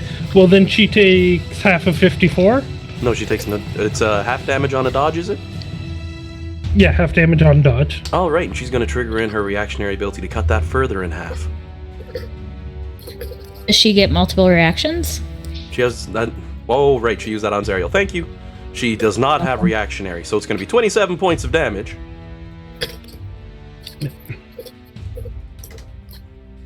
As the lightning blast hits her.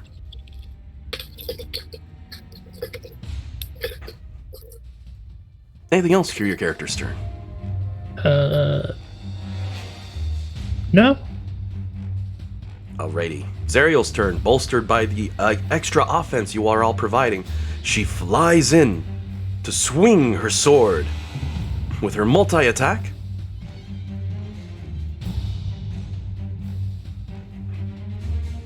She's able to make 2 attacks with her mighty greatsword.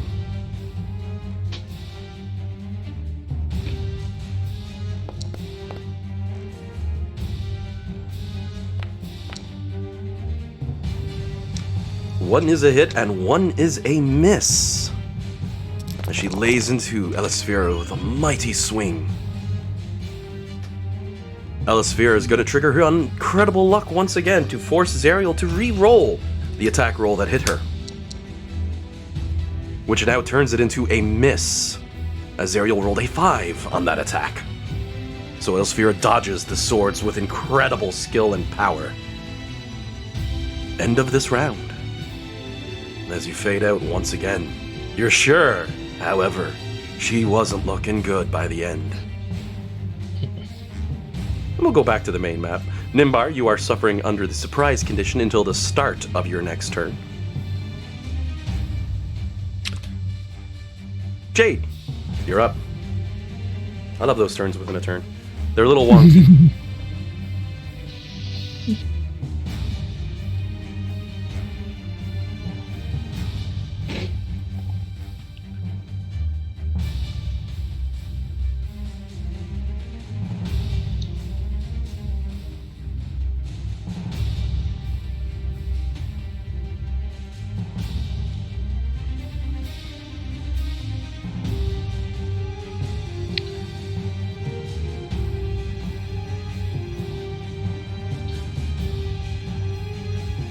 You're not on mute, are you, Dan? No, I'm just trying to figure out what I'm going to do. Perfect, just making sure. It's when Dan is at his most dangerous. He's not saying anything. Yeah, because that's usually when I'm pulling out something from, like, 30 sessions ago. We picked up this. I'm going to use it.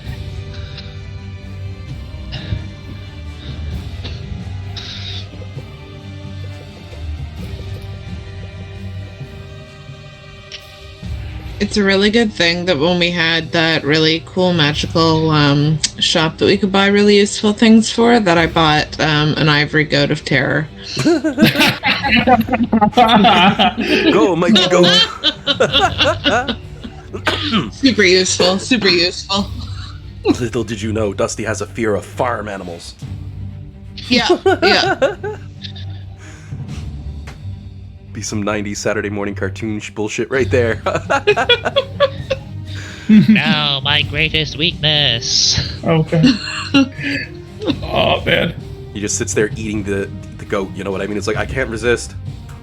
It's My brain going that way. My brain goes to like the worst example that is still the Magneto being defeated by a wooden gun. Have you ever seen that clip? Oh yeah, that's old. What is it? Mr. Fantastic from the Fantastic Four, like pointing a gun at him and him not being able to magnetizing it and going like, "You've taken away my powers, I surrender." And he's like, "It was a wooden gun," and Magneto doesn't go, "Oh," and then just throw the cop car at him or something, right? Because like, why would he not then start fighting again or whatever? It's a hilarious clip. It's so badly acted and the writing's so like stiff.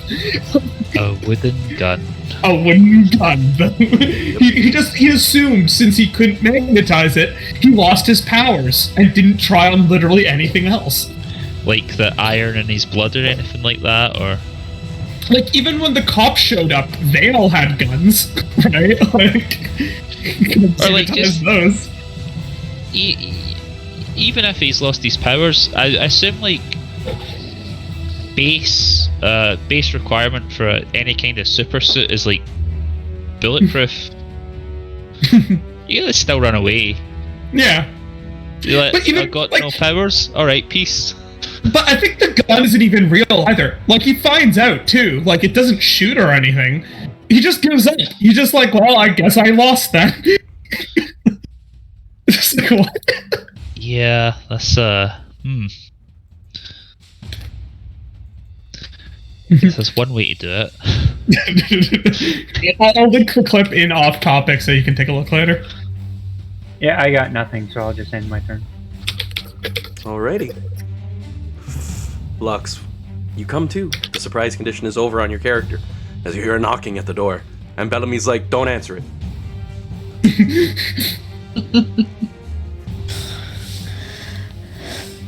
I feel like I need to go and fight these things. What do you guys think? If anyone can, you can.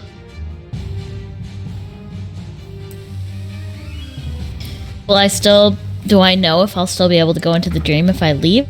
Like, in a certain proximity to Alec? Alec confirms, oh yeah, no problem. You'll just get sucked in. Be careful out there.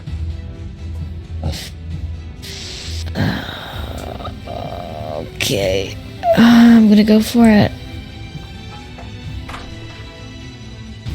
Oh, can't get out the door. Flux walks, okay, opens the door. Hello.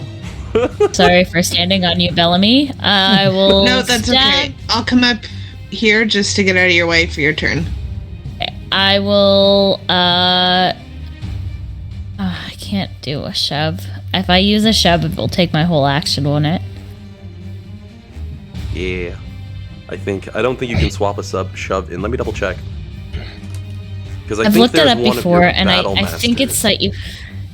There is, but I can't use that. There is a shove that you can do as an attack, but I think it would be your whole action. It wouldn't just be. Oh no, the rules actually say using the attack action, you can make a special melee attack to shove a creature. If you're able to make multiple attacks, this replaces one of them, so you can freely shove and still use your remaining attacks. It just replaces one of your attack actions. It's disarming a weapon. That's the one that has to take a full action because of your disarming strike being a battle master maneuver to do it as one fight, right?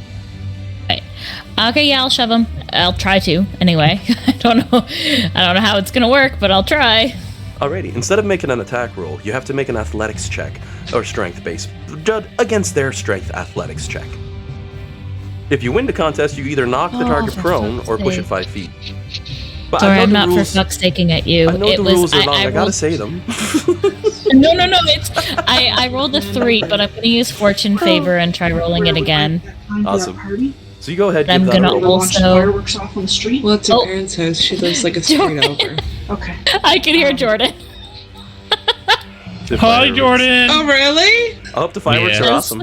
I thought I was muted. No, we've been hearing you, I think, for most of the time, maybe when you thought you were muted. Love that. I love that for all of you. On the plus side, it's like a whisper, so it's like, oh, what's going on? And you sort of lean over. It's nice. Oh. Alrighty, re-rolling with Fortune's Fit. Great. It's 1 better. I mean, I could always roll poor, but the odds aren't against me on this one, you know what I mean? Yeah. I do know what you mean. Well, hey, maybe he won't get a plus 13. I'll just show my roll. So what does that mean? If Does it he meets- get it? Because He rolled 17. That's the roll on the d20. You give his shoulder a shove, and he goes, what? And you're like, yeah, buddy. Shove. And he just doesn't move. He's like, what? Oh, okay, so he just doesn't move. We don't roll again and see. Okay, cool. Oh, you can do multiple shoves with each one of your actions if you want. I will say, yeah, he's blocking the door, so you can't get by through the diagonals. It has to be an ally to do that. But that also means he can't get in. Because you notice the second you open that door and shove him, he looks past you at Zariel, and you see the armored head tilt down somewhat. Ooh. But you're shoved your first one. Now, you still have all of your attacks remaining, -1, because you used it for the shove. You can always try and shove him again. Yeah, I'll try it again. Alrighty. So I'll do my contested Oh, roll for on my fuck's side, please. sake! Oh, sorry. Virtual tabletop is really ticking me off today. It was a 21, I think. Yeah. To be able to. I have that open so I can see it. Yeah. I'm rolling hot fire today. Flux gives him another shove to the shoulder. He's like, what? What? I rolled You mean a 19. he didn't move? Yeah, I rolled I got a 21. Yeah, But I you got rolled- 21 total. He rolled a 19. He still gets his additives to that.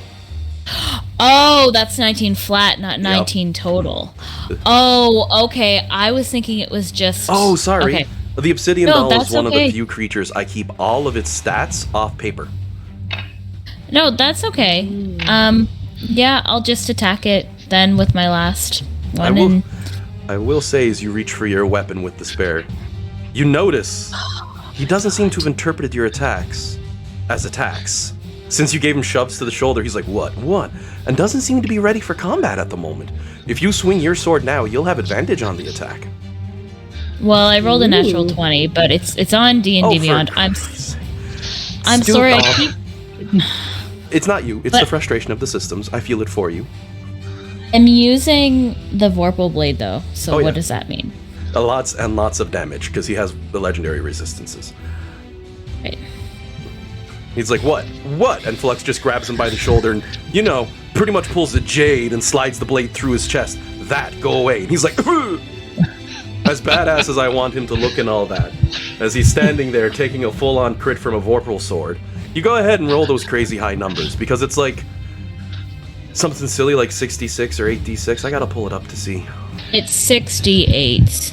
Oof. So I'll roll 8. I'll roll 12d8. Right? Yeah, 68 extra slashing damage to the hit. What a hit. If it's crit. You don't double those ones. I don't double those ones. No, they're on the condition that you make the crit hit. Right. Okay. Sorry, I've never rolled a natural 20 on these before. Jillian just giving a shove with Flux. It's like, get out! Get out! I said, get out!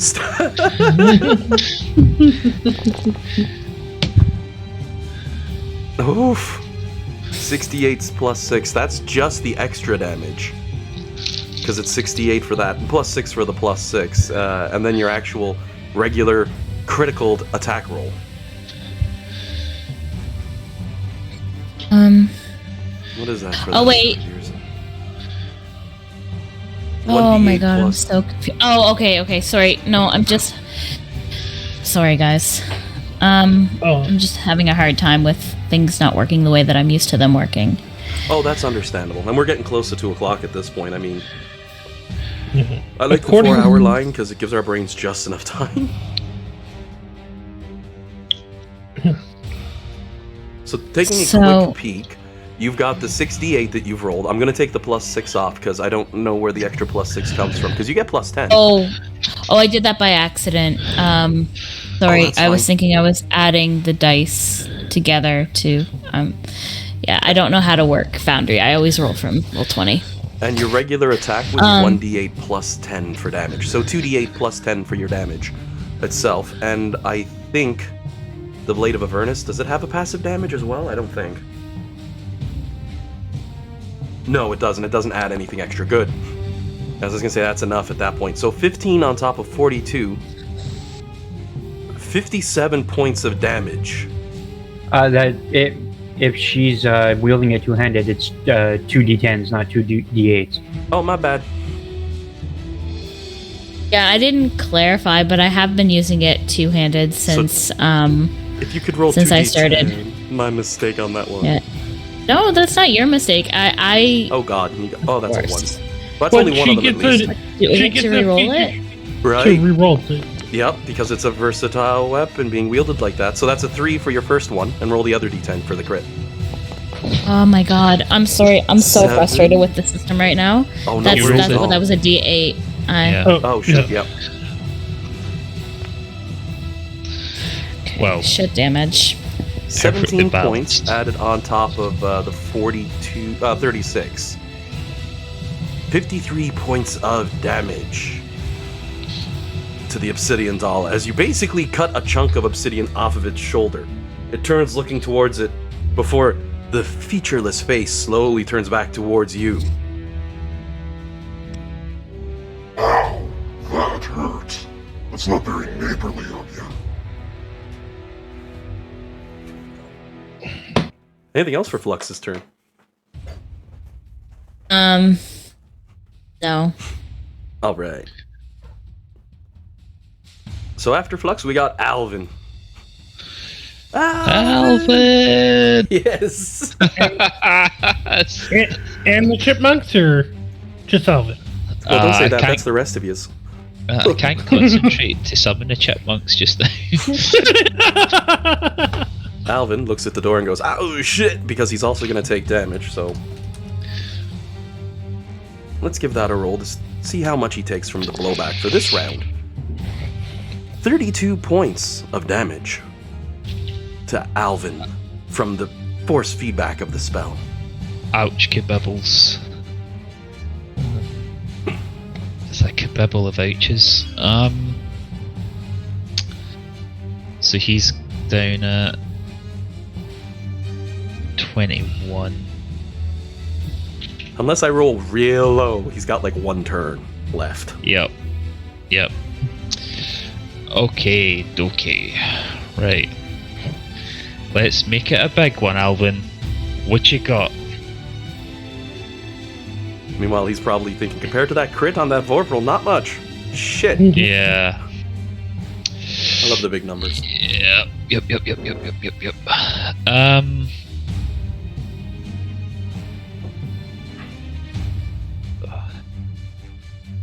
Yeah, this is the classic druid conundrum. You've got nothing good you can do in 1 turn. This okay. And it also can't be concentration, like. Yeah.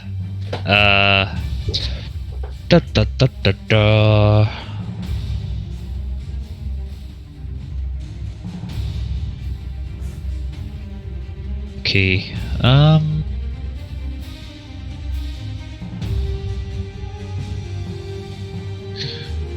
Let's see. Zariel is doing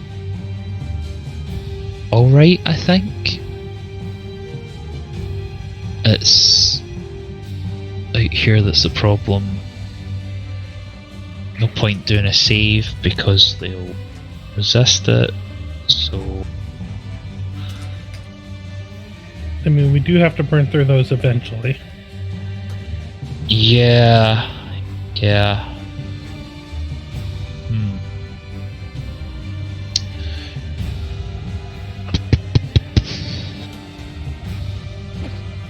Right, Alvin looks at Evil Flux, and he's going to cast Feeble Mind. Ooh.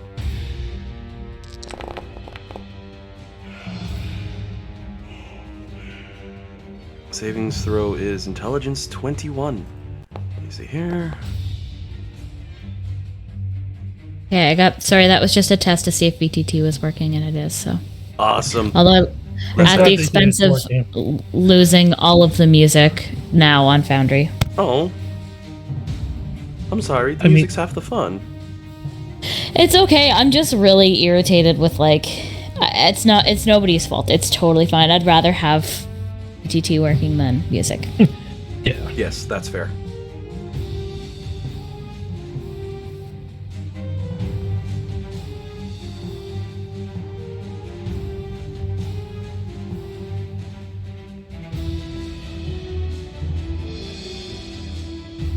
Alrighty, let me just see here. So that's an intelligence-based savings throw. Yep.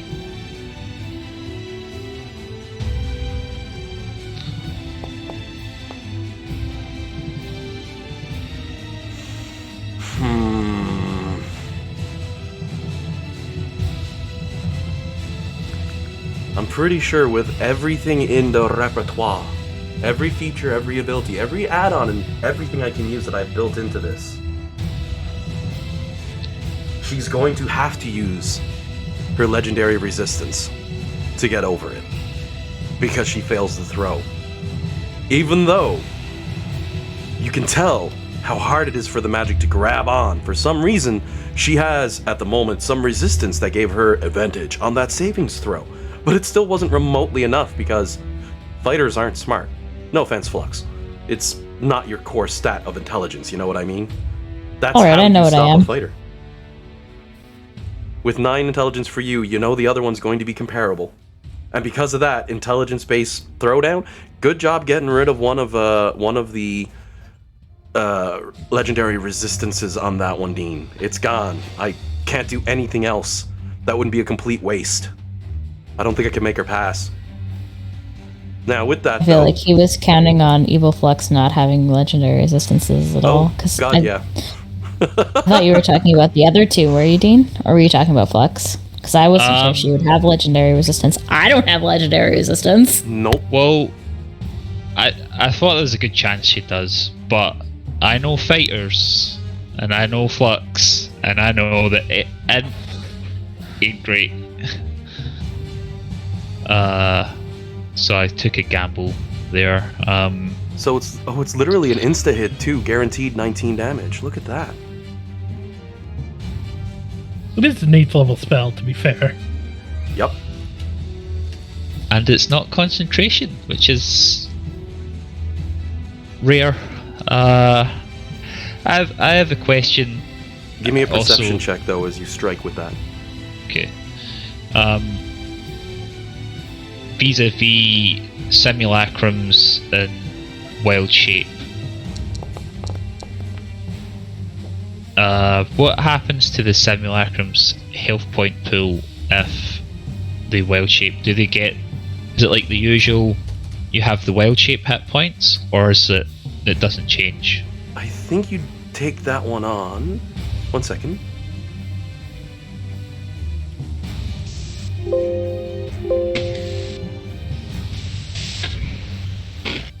Because you take on the temporary form of that until it's gone. I don't see any reason why you shouldn't be able to. Okay. Because you use up those wild shape usages, and they can never come back. So when you transform over like that, I see where you're going. Right. Okay. Because then he'll. Oh no! Wait. No. Doesn't matter. I can. Got confused. I can activate my starry form as a bonus action. I can't activate my wild shape as an action, even though it uses the same slot. Yep. So that I got confused there. I don't think he's got a bonus action he can take. And rolling 22 on that perception check, you notice the purple aura that surrounds Evil Flux vibrates as you strike it. And you're pretty sure with the 22 that it absorbed all the damage.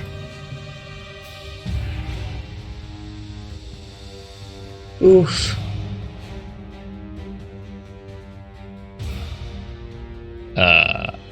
Alvin will shout that out.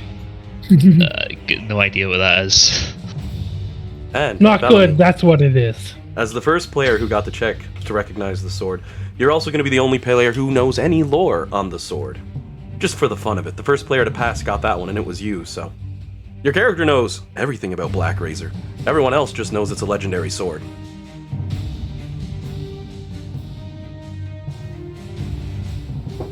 Those of you might be wondering, why is that important? Because Black Razor sucks the soul out of the enemy and gives its power to whoever killed the enemy. Or so the stories go.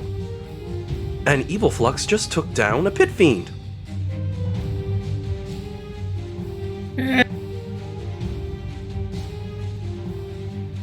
DMB sitting rubbing his jaw. How can I make a simulacrum really strong? I know how. Well then. Anything else for Alvin on his turn? What's he doing here? No, he's. I think he's tapped for this turn. I've only got. Well, I don't have any bonus action spells because I cast a spell as an action. Alrighty. We'll roll through then to the top of the initiative order. As we come across little Fluminoxus, as I call her. She's gonna move in. So she's 25 feet of movement as she comes to the team and smiles. And says, "Oh, poor Lulu." And Lulu looks up, "What? You're in the wrong place at the wrong time." And you see as she smiles, those fangs of hers are made of blackened obsidian. And charcoal fills the air as smoke billows from her mouth. A familiar move you've probably all seen Fulminoxus herself use. As she unleashes her breathe weapon, a single bolt of raw electricity, 30 feet line, straight from her present direction. Oops, trying to get the line on there. Lulu. Boom. Sure, she hits the remaining Alec, but it goes right around Bellamy, hits Lulu, and most importantly, hits Zariel. Oh! Does that hit me or not? It doesn't. Where I dropped it, I have a rule with my bad guys where I dropped it, unless they're really intelligent, high grade. I use breathe weapons for 300 years dragons. Their breathe weapon usually drops as I draw it the first time, and as you can see, no, Nimbar got lucky. Okay. But it didn't light you up, so you're good. Same with Bellamy. But Lulu took it on the chin. Can I? No, I guess technically that's neither of those things, so I can't. Yeah. It's a reaction I could take, but I looked at it. I'm like, technically, no, not with this. So. Well, let me just see what the DC save on that one is. 10 plus that plus that. All right, I'm going to need everyone to roll a DC 19 if you're inside the range. Dex save, I'm assuming. Yep. I'm You have assuming Zariel advantage. just automatically fails. Oh yeah, Zariel's an auto fail. She takes the full 5d6 points of electricity damage. Oh, So that's- shit. Poor Alvin, he's getting that. I don't think Alvin's living this. There might be something. I could do. 18 points of damage to Zariel. Fortunately.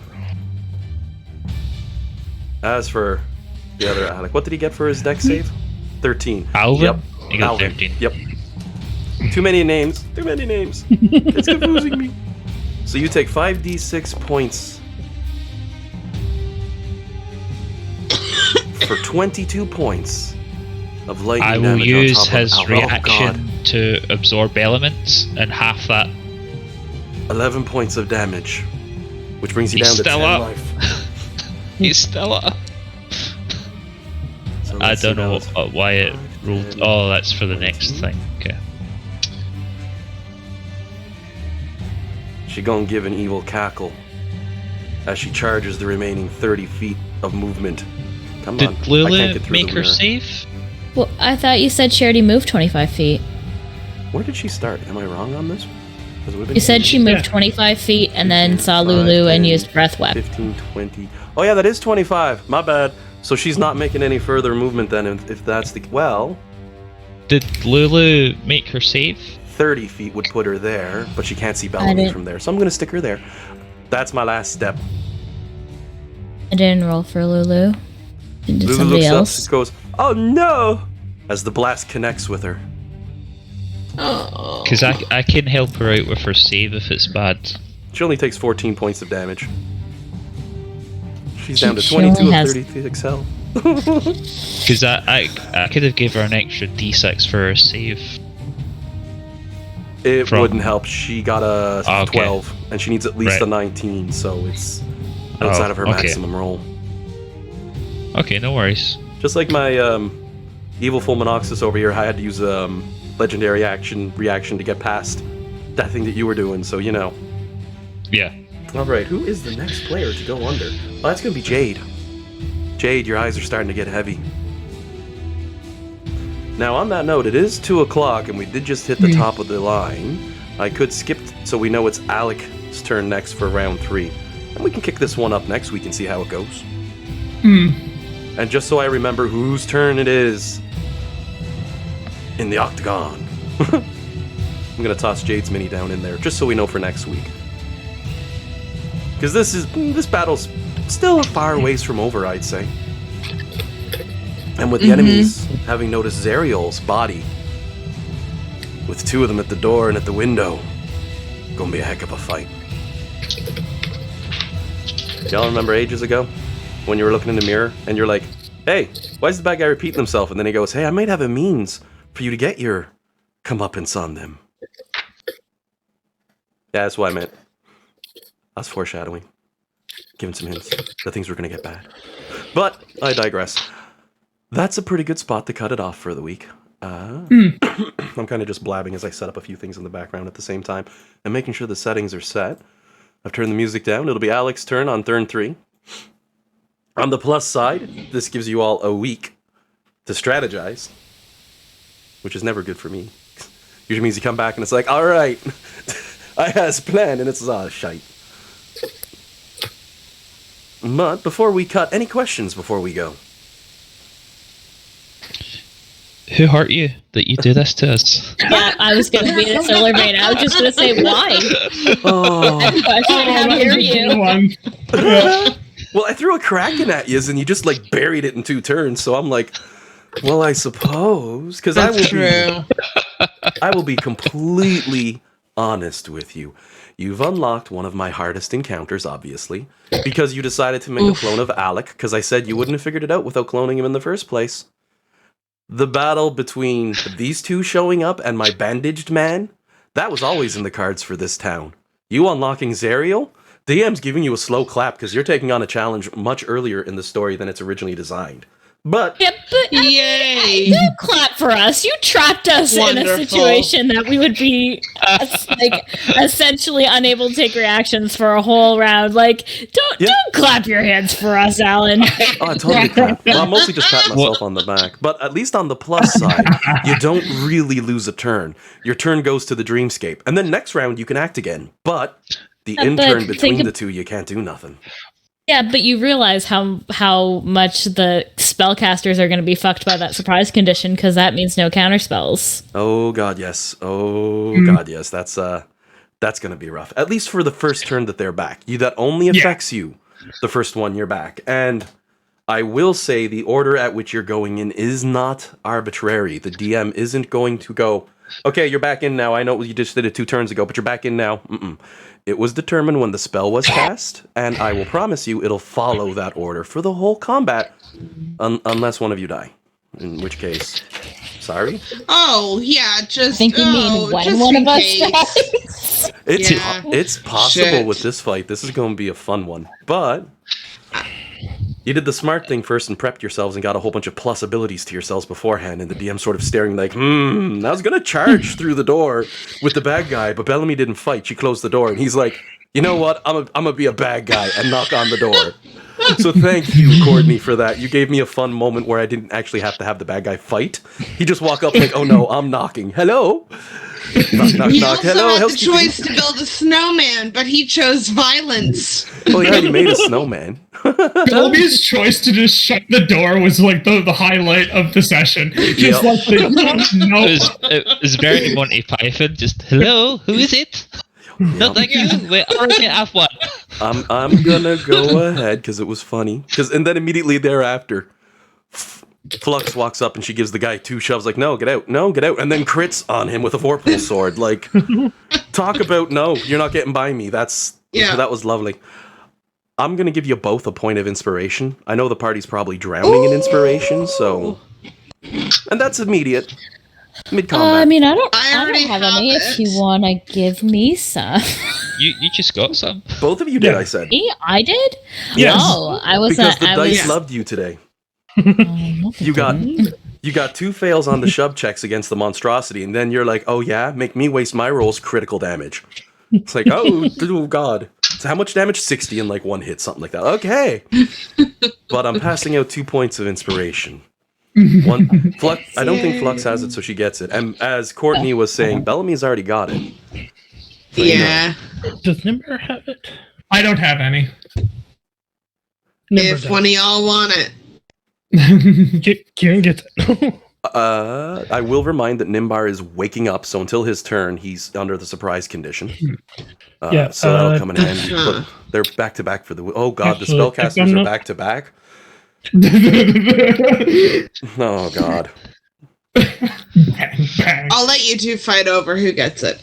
Now, I mean, I already said I have it, so he gets it. Oh, okay. I would like to say that I have acknowledged that this is a rather difficult fight. So I want to assure you that Evil Flux is carrying a magical item that's end game. Not all the magical gear she's got is going to be good, but I do have that sword, a rather pretty looking belt that might have caught Flux's attention as this fight broke out between her and Flux. Which Flux, though, am I talking about? I don't know. It's in Flux. Ha! I've been waiting like 2 years to say that. Oh, no. This guy right here. Oh, yeah. The long con. That's the only reason I did any of this long plot was for the one put. No. But yes, but no. We got there. We don't need to do any more. We can just back up and go home. This is my mid-game tease. Because, Jillian, you remember when you got that belt of giant strength, right? Mm-hmm. You're looking at the one that's wrapped around her waist. And you're thinking, geez, that looks a lot nicer than mine. Oh. Win this fight. And it's yours. The other gear she's carrying, I did mention that nice, cool-looking sword had cracks running through it. So, besides, it's not as strong as the blade I gave Jade. It's not a true black razor. I don't think anything in the game is as strong as the sword you gave Jade, and Jade is afraid to wield it. Yep. Oh no, that's a no blade then. Yeah. And with the exception of one little thing on there, which makes up 2 points, literally. Everything else actually just comes from mechanics that are already in the game. With the exception of one thing that's on there. Because I broke a rule for it. But there's a good reason for that. But Jade's like, I identified it, and this sort of caused laughs at him. And sent him some private messages, and then he went into battle. We'll find out more about that maybe someday if he ever decides to share. He might just put that sword away in a box underneath the ground in his hole, covered in cement and concrete. Be like, no one ever fight. But I do promise you, because I raised the difficulty here, because you sprung one of my harder traps, I did try to foreshadow that the bandage guy was a bad guy. I really did, but I didn't want to throw it out because I had more fun. Because since you've taken on one of my hardest boss fights, yeah, there's going to be some good prizes. Congratulations. But the biggest prize of all, the one major thing you're fighting for here, keep in mind, as Lulu would remind you, you gotta save Zerial. So yeah, the angel would be a good price. Yeah. Hmm. Certainly, she has knowledge of this plane of existence, which will help greatly remove some of the fog of, well, a bajillion pieces of foreshadowing and plot I've dropped. But I can only chat a little bit so much. This is the afternoon fun time. I'm just I gotta get for a going, second and actually. drinking a drink. So Yeah. you guys have a good one. Later. You have a good one, John. Cheers. Yeah, we. I need to- Yeah. Go ahead. Go ahead. Oh, no, I no, was just gonna mine's say, not relevant, so go ahead. we get the last minute things for Fergus's puppy play date. Oh, fun. Ooh. Oh, Is that and- with John? Yeah. Yeah. And Jillian, let me assure you, before we all go, that this isn't me saying, oh, Evil Flux is going to be a continually reoccurring bad guy, because I realize this is about the second time the party's directly faced her. My intent isn't to rip off like that, so don't worry. I will promise you, in the near future, this is probably the only time you'll fight Evil Flux. I have a question about evil nil crates. On the airship fight when he was chasing us. Did he die? Because I thought we got him to at least 0 HP. I know he's probably got like saves and such. He may have. But I always wondered what happened to him. Fortunately, he has spares. Alright. Evil Dusty be like, we rebuilt him, made him stronger. I added a cannon to his arm. It's pretty badass. Really, boss. You'd love it, but you're not going to when it shoots you. Oh. I gotta take off, guys. I gotta go have my first session 0 with one of my little players. Oh, awesome. Congratulations. Let us know how it goes. Thanks. I do actually have to. Bye, guys. Bye, guys. Bye. Go kick ass. Bye. I actually have to work on some prep soon for the session that, because they're going in a direction I didn't expect them to go, and now I have to very quickly lay down the train tracks in front of them, so that way there's stuff for them to go on. Oh man, I will be completely dead honest. I'm going to stop the recording at this point. I will be completely dead honest.